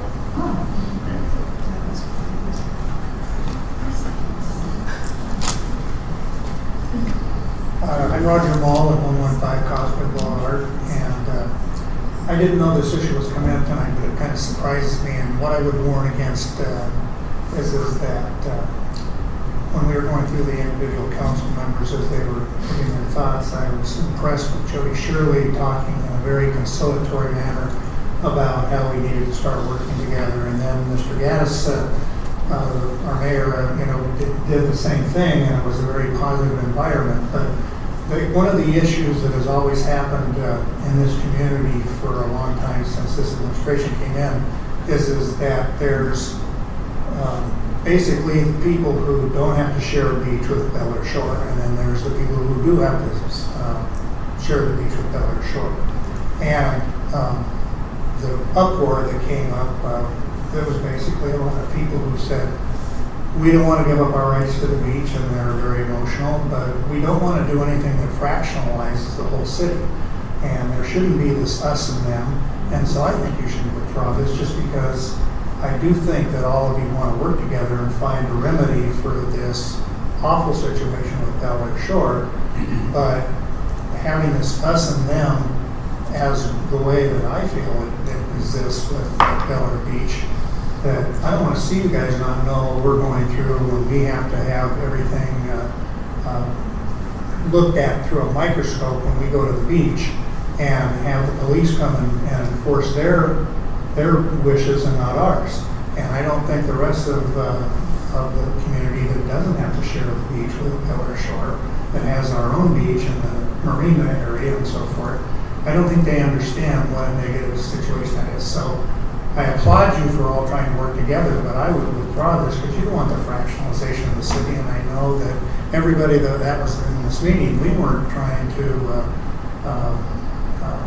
pick on Frank or you, Mayor. We were trying to voice our frustration with not being heard. So I applaud you, though, for considering various issues that we are tonight. I would think that it would be an honorable thing to do to drop this present issue.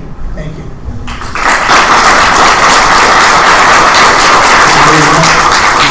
Any other speakers? Yes, please come forward.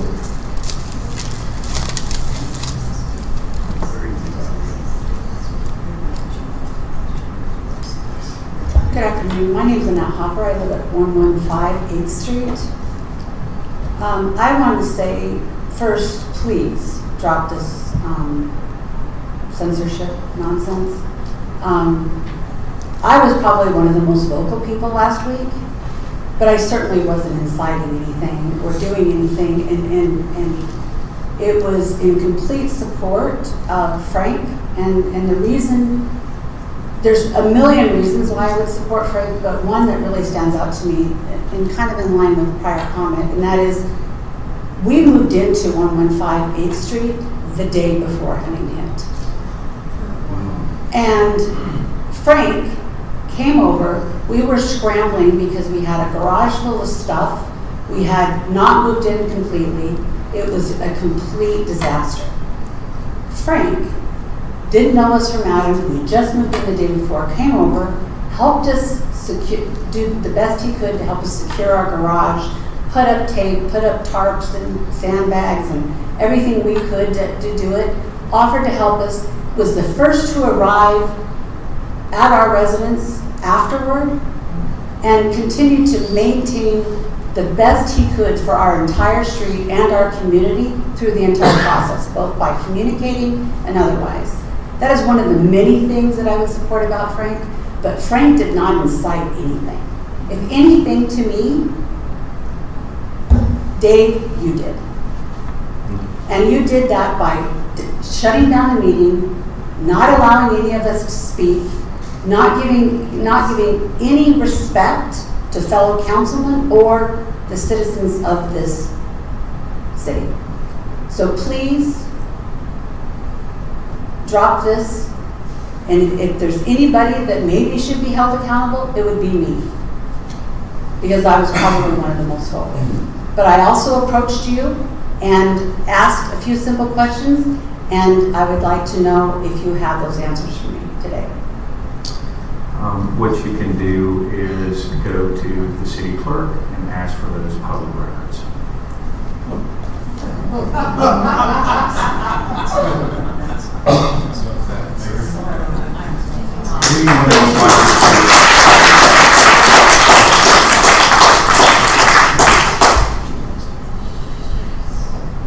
One more? Yes, sir. Well, how you doing? Randy Levis, 103 13th Street. I'm also wanting to withdraw this thing against Frank Bankert. I sent in a response to the email that the mayor generated and sent out. I don't know if you all got it today yet, but if you read through it, there's a lot of stuff that was mentioned in there I don't believe was true and accurate. I gave my point of view on that. He did nothing to create a problem, and in that verbiage in the email where it said it created a public danger or whatever your words were, there was nothing going on other than the crowd was riled up because we were afraid we're losing our rights across the street. Okay, so everybody was loud. It wasn't because of him. People were angry before they came here that night. You never see people at a council meeting, let alone a work session, right? It was standing room only. People were there because they had a problem. And when people wanted to talk and they were told they can't talk, that's a problem, okay? And like this young lady here that just made a comment, and the answer was, go see the clerk and get some answers. I was here with an issue 3 years ago when this first started, and I had a question about something that was going on, and I said, I need an answer to this, and your remark was, we don't answer questions. Okay, that's wrong. 50 years I've been going to council meetings, board of education meetings. I've never seen a situation where you can ask the superintendent or board member or councilman, what's going on in this park? I see you have an ordinance coming up about a sign ordinance, and there's something about the number of signs and the square footage of the signs. And I wanted to ask, is that per sign the size, or is that... Sir, if you don't mind, would you stay on topic? I understand on topic. This is not about the censoring. This is something completely different. No, it's a point that you don't do things the way you should be doing things. Okay? It's wrong, and it's about the frustration that came from this audience that day because of the way you run things. That's the problem, okay? You won't communicate, you won't allow us to talk. You won't allow us to ask a question. Oh, we're not answering any questions. People get frustrated when they hear that. The crowd was frustrated because you said there's not going to be any public comments. You still let the people talk. And in that memo that you sent out, you said, oh, you're going to get together with the people that are affected most. Who are those people? Oops, you can't answer that question. Who are the people? We are the people that were affected most by those lots of what you're trying to give away. Okay? I'll do some more emails for you.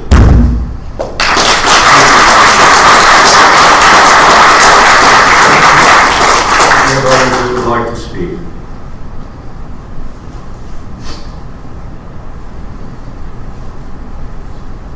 Tim Brennan, 106 19th Street.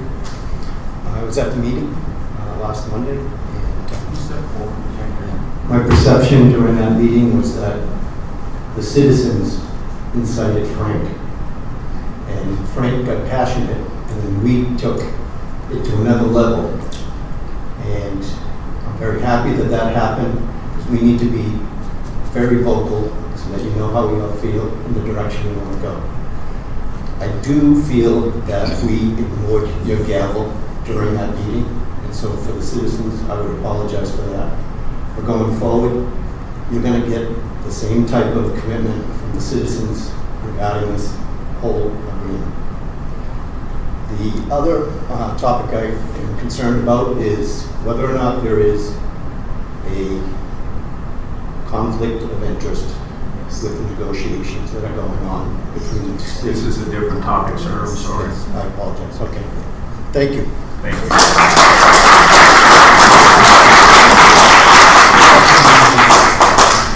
Any others? All right, citizen comments are now closed. All right, council, I'm going to need a motion to approve resolution 2026-03. Would anyone like to make a motion? So moved. Motion is made by Vice Mayor Roberts. Do I have a second?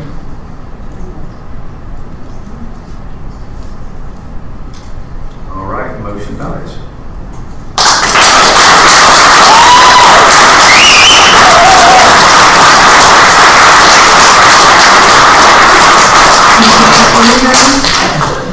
Go ahead. Sorry. Jody. I'm sorry.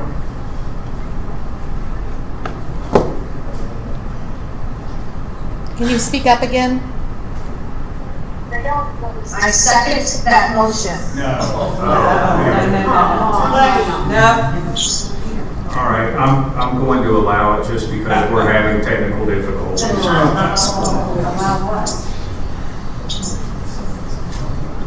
All right, so the motion is made by Vice Mayor Roberts. Vice Mayor, you have the floor. Thank you, Mayor. Oh, wait a minute. You have to relinquish the chair now. I didn't make the motion. It's your resolution. You can't speak without your own resolution. You're the chair. So he did not make the motion, he did not second the motion, so that rule that you keep referring to does not apply. He is the presiding officer, and he is the one that should be handling the meeting. Unless he made the motion or the second, he did not make either, so he should preside over the meeting as normal. That is not what our charter says. That is, then you have to go back to 262B then.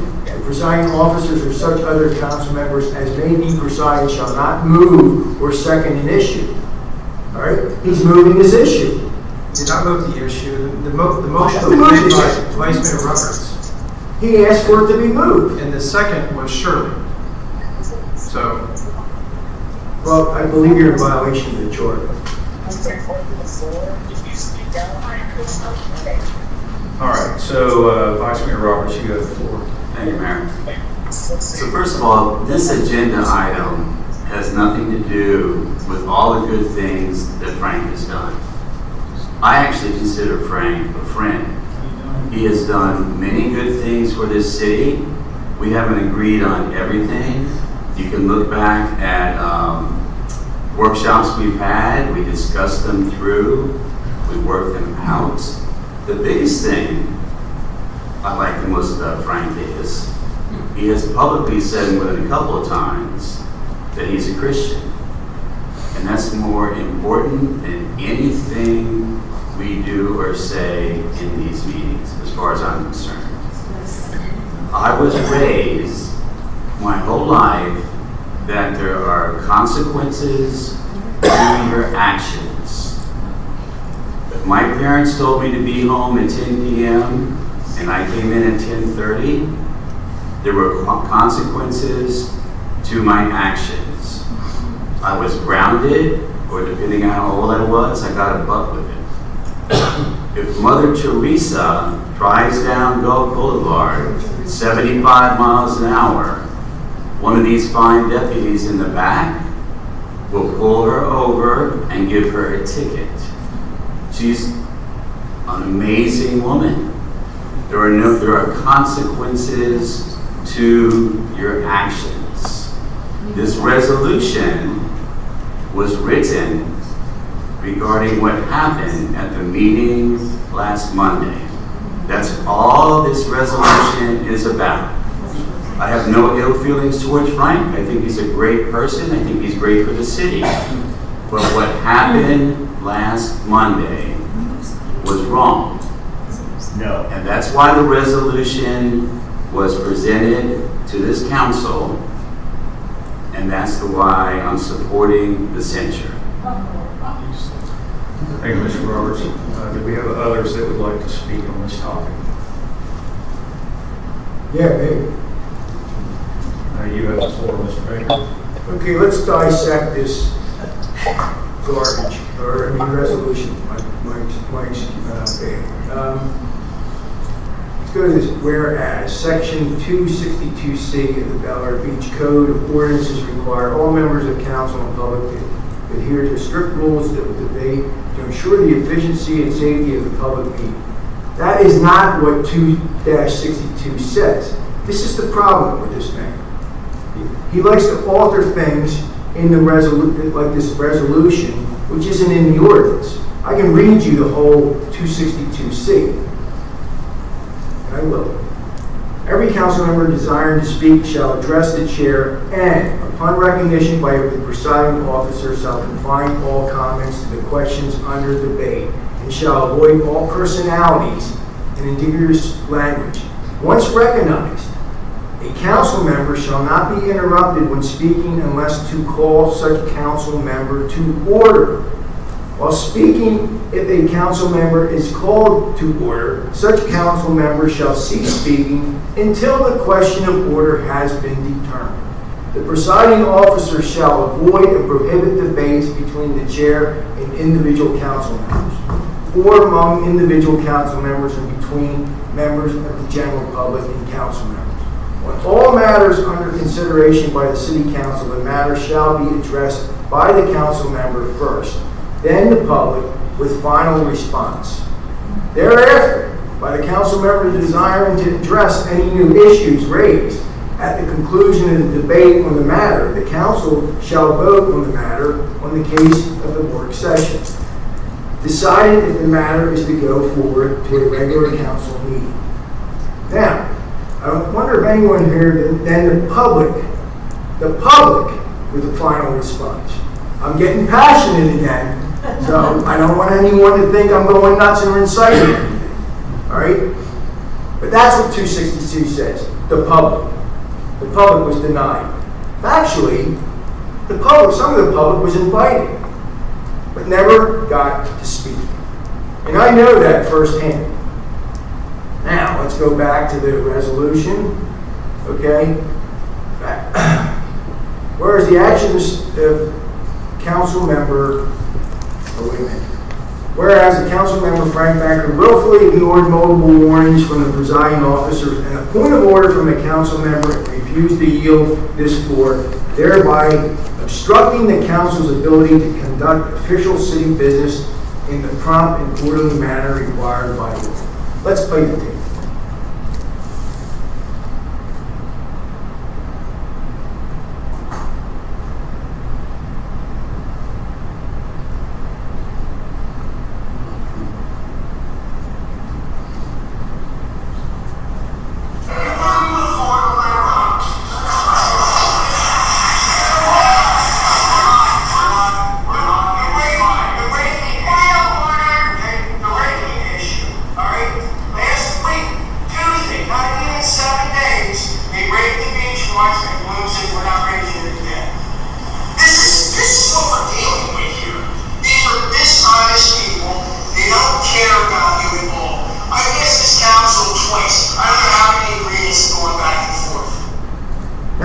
play the whole thing, but you heard the point of order. He never ruled on it. Mr. Manzo expressed it how many times tonight, okay? I was never told to yield the floor. I just read you 262C. I should not be interrupted at all until my comments are done. Moving on.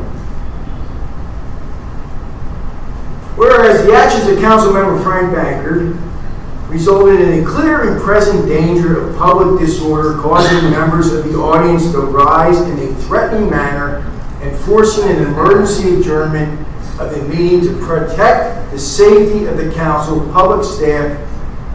Nowhere did I address the audience to rise in a threatening manner. In fact, before the meeting, the mayor, there's two of them back there, brought 2 deputies into these chambers. 4 deputies, okay, are in the chamber right now. Which this mayor condemned Mr. Manzo when he was mayor.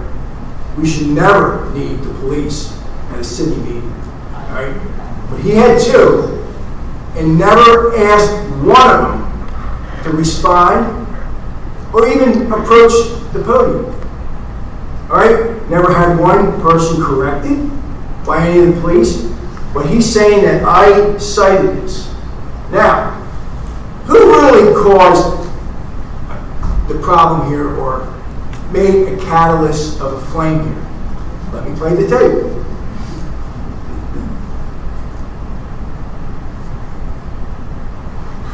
Put the arguments between the 2 communities to bed.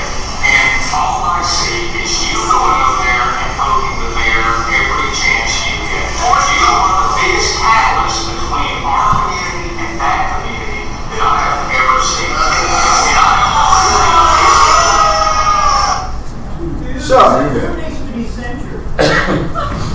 So basically here, I was addressing the council and the interlocal when I was talking to the audience, which never in 6 years I've been here that we've ever had a work session up here. We've always had like a kitchen table discussion. He sets up a forum where we have to talk to you guys in that, all right? Where we used to cross talk to each other. So of course, I'm not going to be ignorant and not address the audience either. He then says I'm the catalyst, okay, when most of the people were in agreement with me. Who cites a problem here? Not me, the mayor. Moving on. Whereas such behavior interferes with the fundamental operations of the city government and undermines the public trust in the legislative process. He doesn't cite anything I violated in the public trust. I went over the public trust. I don't see any violations of it. He throws these words out here, and I'm going to tell you right now, this is an assumption. He didn't write this, all right? Because Mr. Trask wrote it, all right? Mr. Trask got pissed off. Now, some show me on that, okay? He got mad because I called him out and exposed that he's double dealing. All right? He's negotiating with Bel Air Shores. He's negotiating with Bel Air Beach. He can't make a decision who he's going to represent, but it's like the quarterback telling the defense what's going to happen. All right? Yeah, you guys laugh. This is your beach access. This is your property rights. All right? You have a woman here that's been here since the early 60s that just got up and told you what kind of a sweetheart these people are. Her father had to go to court against them. It wasn't last week. Mr. Mayor says this has been going on for 3 years. This has been going on for more than 3 decades. Yeah. All right? Moving on. Condemnation of incitement. The City Council expressly condemns any attempt by an elected official to use the dais to incite public unrest, provoke lawless or bypass the legal procedure of the city. Again, the mayor had 2 deputies that he asked to attend the meeting beforehand, that were in the room. The room had more people in it. People were actually standing in the hallway, all right, and never requested a deputy to come forward. Now, Mr. Roberts, who made the motion to move this forward, which he should have relinquished the chair. I read our charter to you, okay? He doesn't even have the right to make the motion, all right? Mr. Roberts says I should be scolded because I'm a Christian. Yes, I am, all right? I pray every day. My best friend is Jesus. I love his Father, all right? But I'm not going to roll over for anybody in this city that I took an oath. See, I took an oath to represent you guys. I took an oath to represent and protect the United States Constitution. I took an oath to protect and defend the Florida State Constitution. All right? What you saw last Monday night was nobody standing up for anybody in this room. And that is what is sickening, and I said that on the floor. Does that incite people? Maybe it should incite people, all right? Because if you were willing to give it away, you don't want me as your representative. You really don't. Because I am going to fight my ass off for you. Censor me on that. So let's be blunt. I did not violate anything so noted in the resolution. This resolution is nothing more than, oops, I want to go back in time and retro my duties, which I didn't perform, and let the meeting get out of control. He's the chair, and a poor chair at that. That is surely not what you guys voted for. Do I have a chance of winning this censorship? No! Okay? And I don't really care. All right? All he's doing is trying to chill my speech. Not going to happen. Only God will chill my speech when he takes me off this planet. So, this is more like, oh my God, people are yelling Frank Bankert for mayor. I got to do something here so I can put in one of my leaflets that my rich wife can send money to me from her business. And just close it up like we took money from Bel-Air Shores last time for the election. Right? Censor me on that.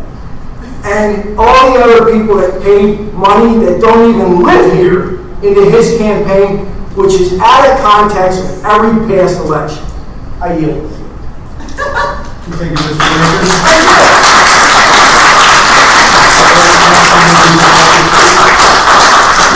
Council members like to speak. Yes, I'd like to say something. Can you please get closer to the microphone? In reviewing what last week's meeting was about, it was a working session. And as Frank mentioned, we normally meet face-to-face and we talk through the issues. That was our only opportunity to do that on this particular topic. This is something, I think you all understand, the sunshine laws, that we cannot speak to each other outside of this meeting and outside of on a public record. So we can't talk about anything unless we come into this meeting, and it was intended to be a working session.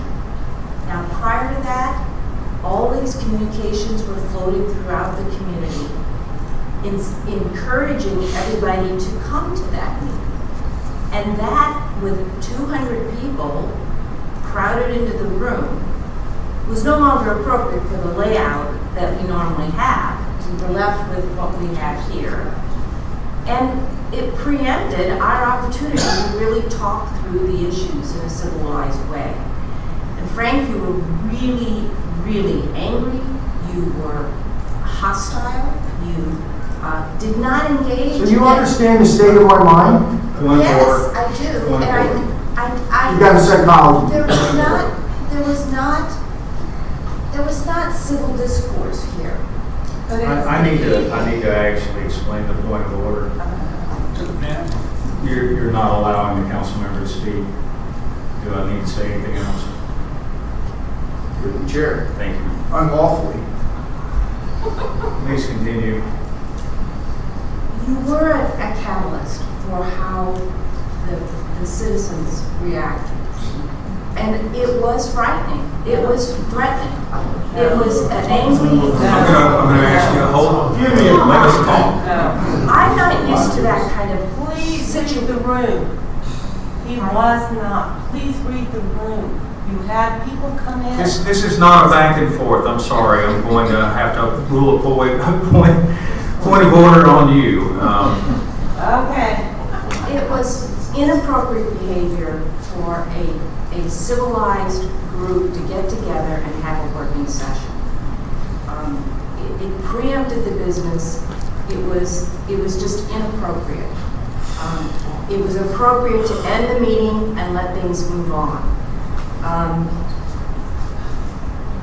That all said, I think we need to turn to working through things in a civilized way, respecting each other's positions, but also telling the truth. And I think there's been a lot of misrepresentation on matters of law and things there where people are upset about what I think are inaccurate interpretations. But we were denied the opportunity to work through that and talk about it.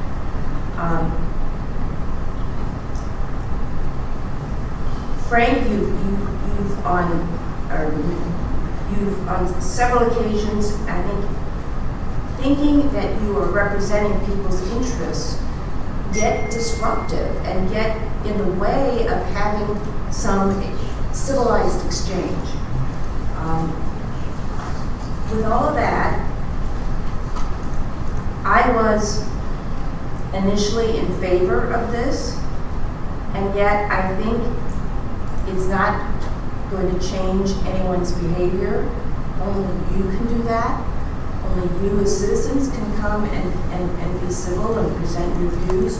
Only Frank can do that in a civilized way. Only I can do that. So we're accountable for our own actions, and I think we need to come into this place of our government with some respect and some feeling that we need to do this in a proper manner. I don't think the resolution will change that. I think only we as individuals can change that. I don't want this to be used as an embarrassment for the city, and I want to protect our reputation as civilized people. And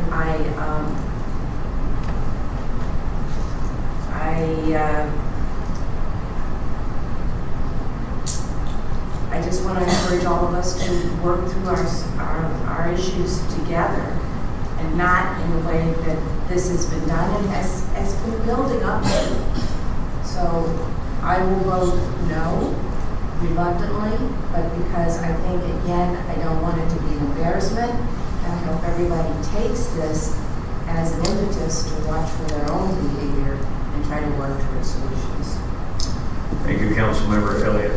I see Jody Shirley's hand is raised. Councilmember Shirley, are you here? Yes, can you hear me? Yes. Okay. Yes, I am in support of this resolution, and I'll have to tell you, I did call a point of order, which should not have to do during a work session. We should all be civil enough to be able to. Could you get it closer to the microphone? Go ahead, Councilmember Shirley. Okay, I'm in support of this resolution. I was the one who reached out to try to do. Can you hear me? Yes. Try again. Can you hear me now? Is that good? Maybe on that right. Let me try it. Try that one. Try again. Okay, can you hear me now? Yes. Okay. So I'm in support of this resolution. I did call a point of order, which I've never had to do prior at a work session. I find it very unusual that our work session became such a uncomfortable position. I felt threatened. I actually had my phone out to call 911 because we had back in the corner by himself. I was trying to figure out an exit plan. How could I get out of there? Because I was worried for my safety. And I'm thankful that Mayor Dennis call the meeting to an end so that we could all move on. I don't ever want to be put back in that position again. I think when we debate, we should keep it civil.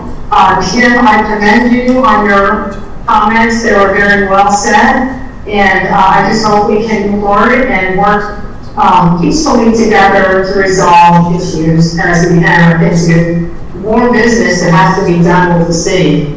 Unfortunately, we weren't even able to begin to stretch the surface of the agenda that night. And again, we're spending a lot of time on something that isn't productive. I'd like to get to a point where we're back working on the business of the city. Thank you. Thank you, Councilmember Shirley. Do we have other comments from the council? Yes, Councilmember Harper. I think that Councilmember mentioned earlier that when we talk about workshops versus meetings, the intent of the workshop is, under the Sunshine Law, is to be there and to have a one-to-one vocal conversation about the agenda items to be discussed during the meeting. This facility or this agenda item on the interlocal agreement was simply an element in a workshop, and it was really the first opportunity we've really had to go through in any detail on the red lines that had been presented. So I feel that going into this meeting, I was prepared to talk about this interlocal agreement, but I feel that what transpired prior to the meeting and the emails stuffed or the letters stuffed on the mailboxes, I feel that the meeting was tainted before we began. I feel that the audience was inflamed before we began. I totally understood moving to the days as far as the audience side. I totally understand the idea of having security on alert as far as having a large audience, especially when it was inflamed before we even walked into the room. I would applaud Frank as far as his intent, his dedication, his passion for the community. I think those are all well-founded. However, I think how it was placed at the meeting and the workshop presented chaos. I think it presented an accelerant for the passion for the audience that was there. And I think it was incendiary.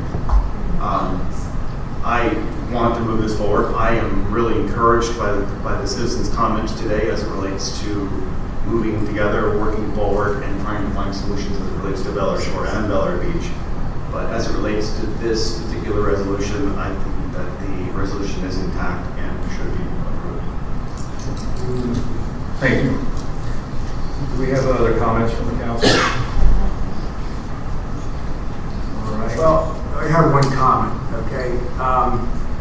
If anyone wants to stay for my city council comments, I'm going to read the charter question change in 2024, okay? Saying that beginning in 2024, council members will serve a 4-year term. He wasn't elected in 2024. His term was up last year. His term was up last year. Mr. Harper was appointed, his term was up last year, and Ms. Shirley, who seconded the motion, her term was up last year. The only two legitimate people are myself and Ms. Ellie. So we want to make sure we do everything like Dad said, get home by 10 o'clock or get scolded. So I'm going to pursue whether we have a legal counsel or not, because we want to follow the rule of law. Now, as the Supreme Court said, the tariffs were illegal, refund the money. If we didn't have a budget, if the court now says that we don't have a budget, refund the taxes. All right, any other comments? All right. Let's just take it to a vote. Kathy, would you please call the roll? Councilmember Bankard? No. Councilmember Elliott? No. Councilmember Harper? Yes. Councilmember Shirley? Vice Mayor Roberts? Yay. Mayor Gaddis? Yes. So the resolution passes 4-2. What was Shirley's response? Yes. Yes. All right, we are now moving on to item number 15. This is consideration of requalification of Pinellas County. I'm sorry. Hey, wait a minute, what's my penalty? Do I have to stand out in the stocks now? Or something? Because there's nothing in the Point of charter order. about censure. Do I need to explain why? Yeah, go ahead. Yeah, because you are speaking out of order. Okay, thank you. All right, Should've done item that. number 13, authorization for the city manager to execute a purchase order with BCS Construction Group LLC for demolition of primary structure at 1001 Cedar Drive, leaving the existing concrete slab foundation in place for a total of $9,800. Mr. Reefer, you have the floor. Thank you, Mayor. So, yeah, we brought this up last meeting, once we heard from the citizens and the Federal Stone Coast Fire Rescue decided to go with another location. Reviewing the property, the structure is a very old building. It's been used for public works since it was bought for this building to be built and for the council meetings to be held over at the house. And then following that, I did not find exact minutes, but from what I understand, from what I hear, is that because of the market, there was some intention to look at selling the property and then retain the property to use it for public works, storage and equipment.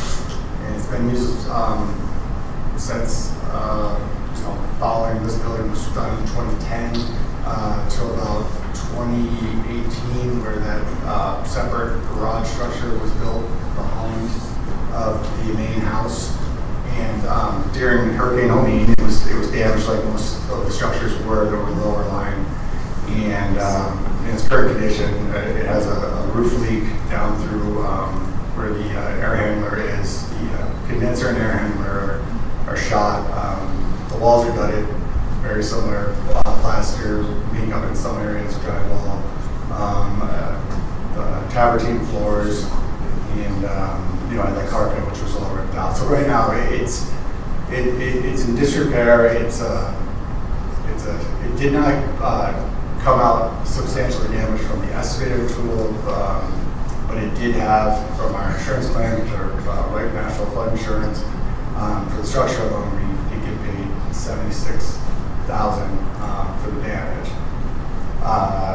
To restore the structure to somewhat usable to the way we were using it, I think we'd have to at least put that in. And I did include that the last re-roof was done prior to after the city purchased the building, so that was 2008. So the roof is fairly old. Some other issues, the water heater shot, and then so I went and got some demolition quotes. We have 4 of them. I did search for quotes earlier in the year. It was around the September time period. I did not see the prices climb up too much from fuel costs, only from one of the contractors at this point. But I do think it is a good time to take advantage of these pricing because to get a price at $9,800, they give us a slight discount for requesting the foundation to stay in place. As of right now, we think that is the best bet because it will still give us a paved parking area, and from where the drive is, from Cedar Drive, we'll be able to have a drive into the lot. I did include a illustration. I'm not signed on, but it was part of the packet. But just to show the property, what we want to do is if you look at Cedar Drive where the parking lot faces that side, there's a vinyl fence, and the idea would be to continue the vinyl fence to keep it screened from the residents on that street, so we can continue to utilize the garage area and the space in general for storage of materials and our equipment. But I think currently, with this structure sitting in a state of disrepair, it is something that we've enforced code on other structures in the community. We dragged this out to examine what possibilities we could do to the structure, but I think it is time. And looking at the pricing, that I think our best bet to utilize the lot would be to demo that structure so that it is no longer a hazard, fence it off, and then maybe utilize the lot until we make further plans. One would be in itself to create some sort of access from our city hall lot so that this property does not need, we don't need to take our city trucks, our city equipment down Cedar Drive. More so we can come into the parking lot, not just serve the neighborhood as much.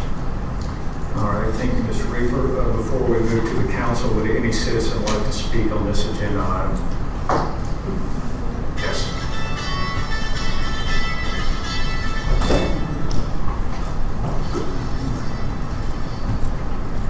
Debbie Ball, 115 Causeway.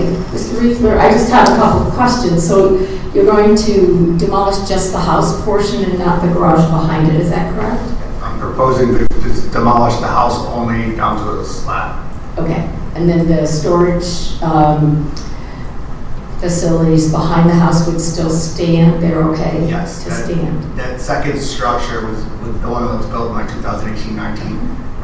Is still very functioning. We would have to move the electric from the house itself to that building. Okay. And then what is the future plan for that property? Are we going to keep it? Are we going to rebuild on it? Are we going to sell it? My recommendation right now would to just keep it right now, and then further analyze what we want to do with it, take time to plan it. Right now, with the state of the structure, I just think that it needs to be demoed because I can't see any useful purpose into restoring what it is. Yeah, I would agree with that. Yeah, I just wondered if there were any, you guys had any discussions about what you're going to do with that property moving forward? Not to this point. Just going to park cars on it in the back? We'd be keeping like low-level storage materials and other things we've been keeping back there. But the idea would be to not create an eyesore to Okay, thank you. Would other citizens like to speak? All right, citizen comments are now closed. Council, I need a motion to authorize the city manager to execute a purchase order for $9,800. So moved. And give that one to Councilmember Harper and Councilmember Elliott. Mr. Harper, you have the floor. I think what we're looking at here is a common sense approach to the use of the property. I think that the idea of selling the property, especially when it's adjacency to City Hall or the community center, only makes sense for us to keep it. I think the idea of repurposing the slab from the storage and or raw materials perspective makes sense. And I think changing the access points out of the driveway and fencing off the cedar, again, makes sense. So I think it's a worthwhile project to proceed with, especially when the funds are already in the bank from the building. Would other council members like to speak on this topic? Yes, Councilmember Baker. My question is, we demo the house, and I brought this up at the work session. We will not be able to go in there unless we go to FEMA standards of flood, right? If we build a garage, like a more storage, that's not a livable space, we should be able to do exactly what we did do. Do we have concrete information on that? Because I brought this up that I'm going to use my golf course. We demoed the building, we kept the slab. We wanted to put another building on top of that, and FEMA shot it down. The county shot it down because we're in the flood zone. It says it has to be elevated. And that's my only concern on this whole thing. And I learned this in another state too, in the flood zone. We knocked the whole building down, did a voluntary job to build another building on top of it, and FEMA came in, and this was years ago, and shot us down. That's my only concern on this. Again, I haven't explored building again, but we have built, and I will verify again. It's its own institutional. It gives us a little more flexibility what we can do with the property, and it's essentially what we built. We raised the outlets on that structure, but it's built so that it can get flooded to a point. Obviously, got to move the equipment. No, I understand. I'm just saying we're going to put another like air shed, tubular shed, or whatever like that. Are we going to be able to do that? And sometimes knocking 3 walls down, leaving 1 wall up is the best. Most engineers will tell you, yeah, well, build around the other 3 walls and then knock the other wall down later. But the 2 things that I think would get in the way would either be floodplain manager, which we're our own floodplain administrator, but I can check the state floodplain office. And then on top of that would be the affordability, because I checked with the county and there's no objections. Like I said, they can touch, I think it'll be fine. Other comments? Yes. question. So were there any uses or activities that you guys were using in the building we're going to tear down that are going to inconvenience you once that building is torn down? Or will some of those be able to move over to the other building that we're going to keep? We've essentially already consolidated. So we're not, in demoing that building, we're not going to lose the ability to do anything we're currently doing. Perfect. Okay. We kind of already made that whole transition back and forth. Any other comments? All right. All in favor? Aye. Aye. Any opposed? All right. Tear it down. All right. Now we are on to item number 14, which is authorization for the city manager to execute the First Amendment to the interlocal agreement between Pinellas County and NPDES MS4 co-permittees for the Florida Department of Environmental Protection annual regulatory and surveillance fee. Take it away, Mr. Reefler. Thank you. So since we started doing the NPDES MS4 permitting, obligate our annual permitting program, we do it underneath Pinellas County, which is more of an umbrella.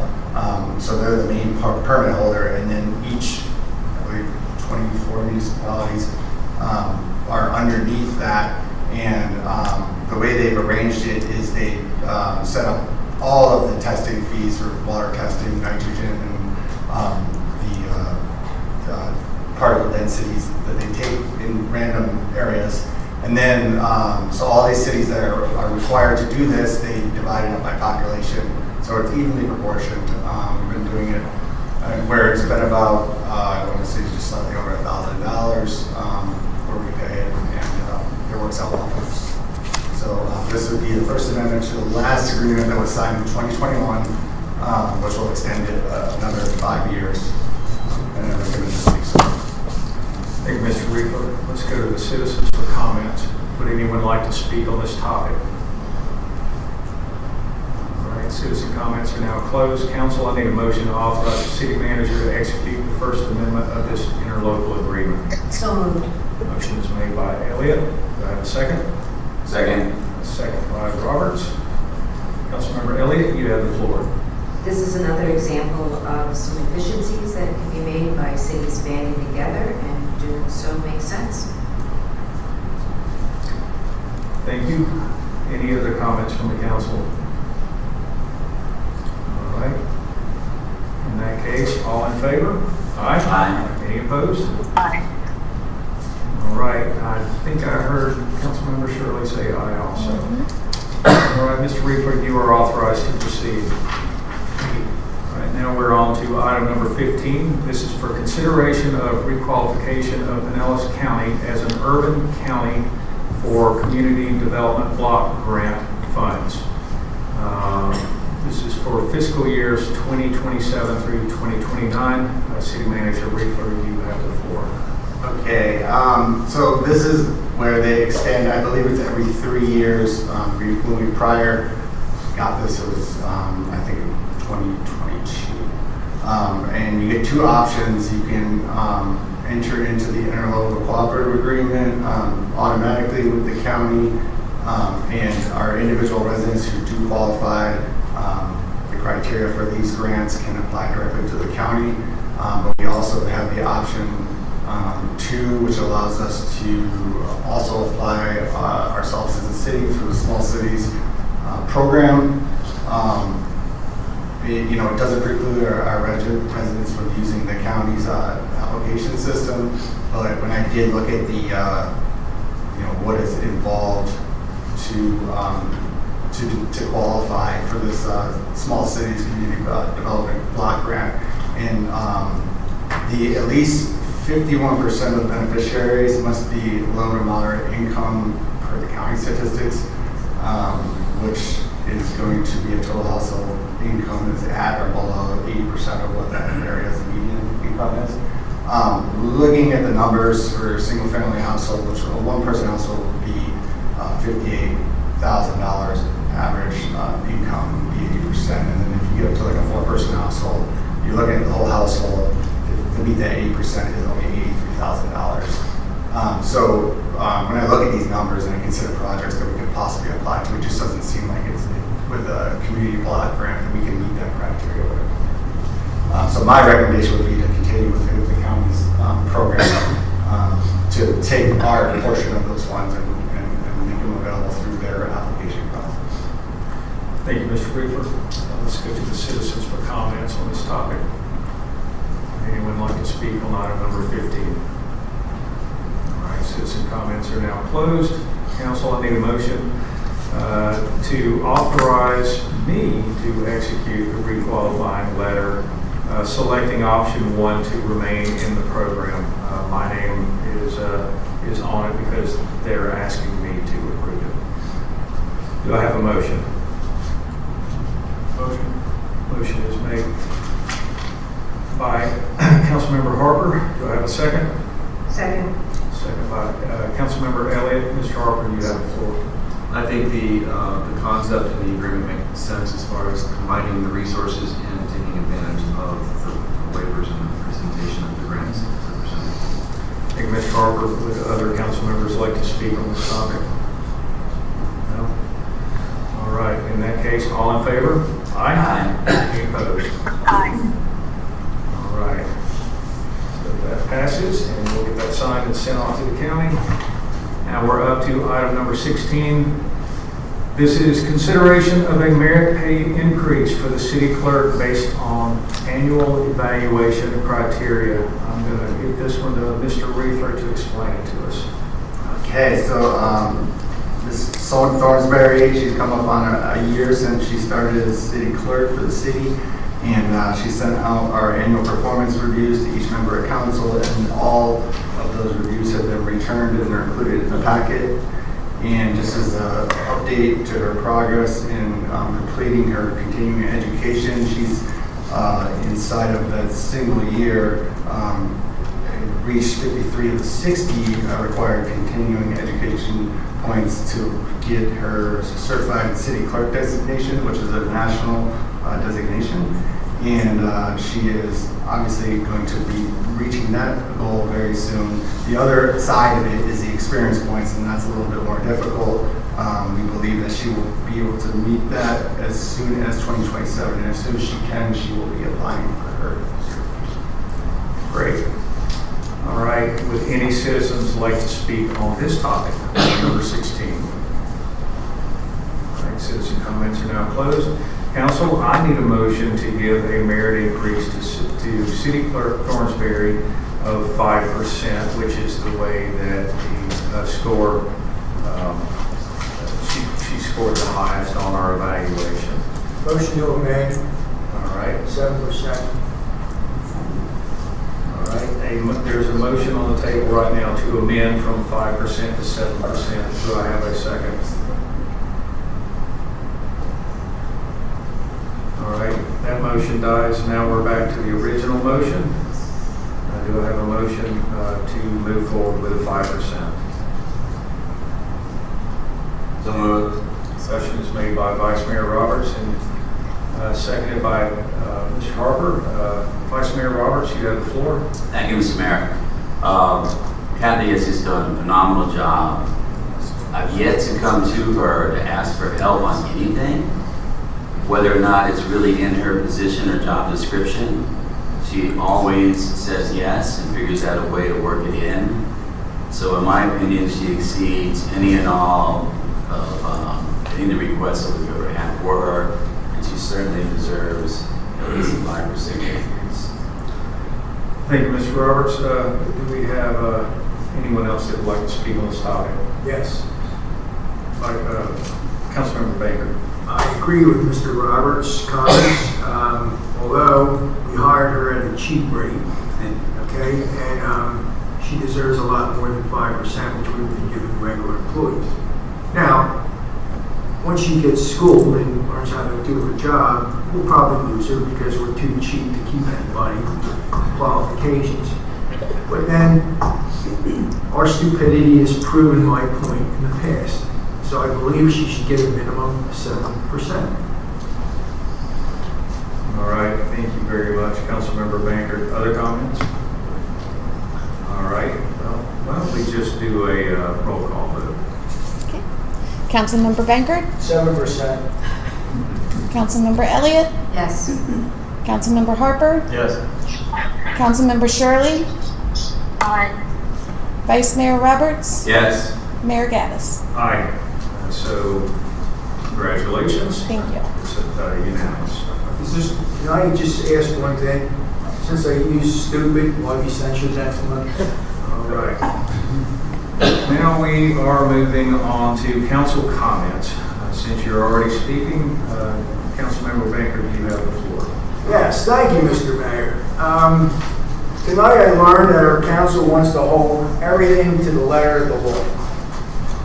That said, let me find ballot question number 3 that you guys voted on in 2024. Shall the city amend the charter to provide that each individual term of office for city council members, including the mayor, shall be for 4 years as opposed to the existing 3-year terms, beginning with the official elected in 2024, and amend the regular election cycle to accommodate the longer election terms?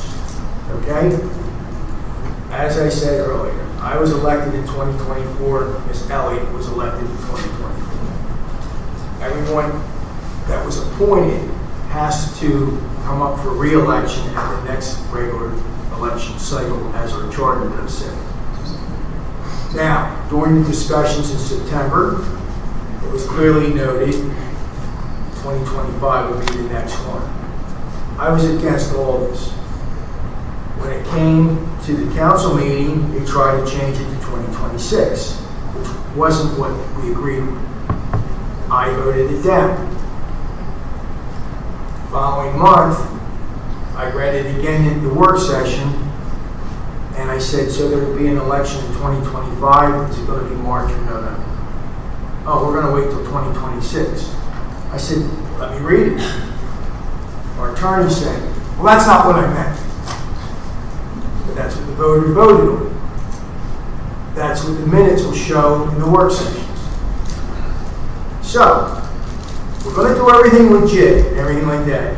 I believe we have 4 illegal council members. Hence, everything that was voted on, including my censorship, will be void. Have a nice day. All right, next up is Councilmember Elliott. I've had a request from one of our citizens that we consider parking arrangements on the marina lot, and so that residents of Bella Beach possibly have trailer parking on the marina lot. And so I just asked that we put that on the agenda for a working session in the future. All right, we can certainly add that. Next up, Councilmember Harper. As we kind of go through these sessions, it really is about representing the citizens. It really is about doing the right thing. It really is about transparency. And all I'm really looking for is to do the right thing for the right people, for the right reasons. There's no other reason than to do what's right for us. We are all here on this council as volunteers. We are all here to represent the people, do what we can. And I think that there is an opportunity to make some great progress here, and I'm really encouraged by a lot of the comments that took place from the citizens tonight. I think that we can make some progress, but I think the first thing that has to happen is I think the emotion has to be dialed down a little bit, and I think the logic and the reasoning need to be dialed up before decisions are made. I think we need to have some open conversations, but I think that we need to have conversations that are informed and educated before decisions and emotions are brought into motion. So, Thank you, Mr. Harper. thank you. All right, up next is Councilmember Shirley. Councilmember Shirley? Okay, thank you, Kathy. I'd like to start by reminding everyone in the city that we have an open council seat. If anyone would like to volunteer to fill that seat, you welcome an application. 2, we have some elections coming up. If you want to qualify for elections, we've got a lot of people in the audience. I think we should consider that if some of these topics are important to you. It's great to get involved. And, then finally, I just would like to say, kind of reiterating what Mr. Harper said, is that we on council are all residents. We all have the same interests as everyone in the audience. We're all residents. We all have the same problems that everyone in the city has. We are doing what's best for everyone. We need to hear from you to know what your opinion is, and I appreciate emails and phone calls I've gotten. Thank you for sharing your opinion, and I take all of it to heart, and am always available to meet with anyone that would like to talk. Just thank you all for attending the meetings and your participation.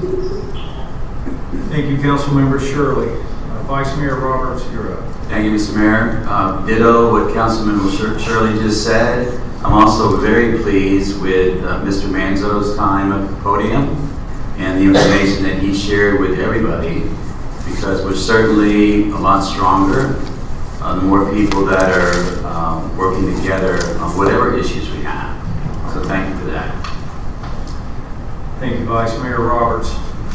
All right, as Joseph Manzo mentioned, on Friday, I'll have a closed-door work session with 4 individuals who are passionate about preserving your access to the beach, as well as helping me to plan a course of action to defend the ECL. If anyone on that panel is here tonight and would like to be identified, please raise your hands.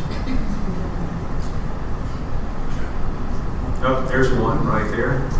And then there's another one there, and there's another one. As you can see, we're thinking of you. We're actually giving you the voice that you want, and this is how we're doing it.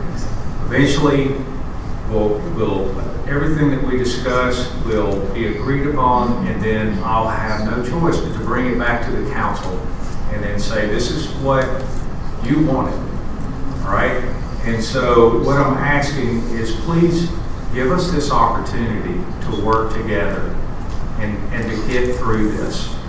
There are very important items out there that definitely need to be addressed. The ECL I see it as our biggest threat right now of losing that.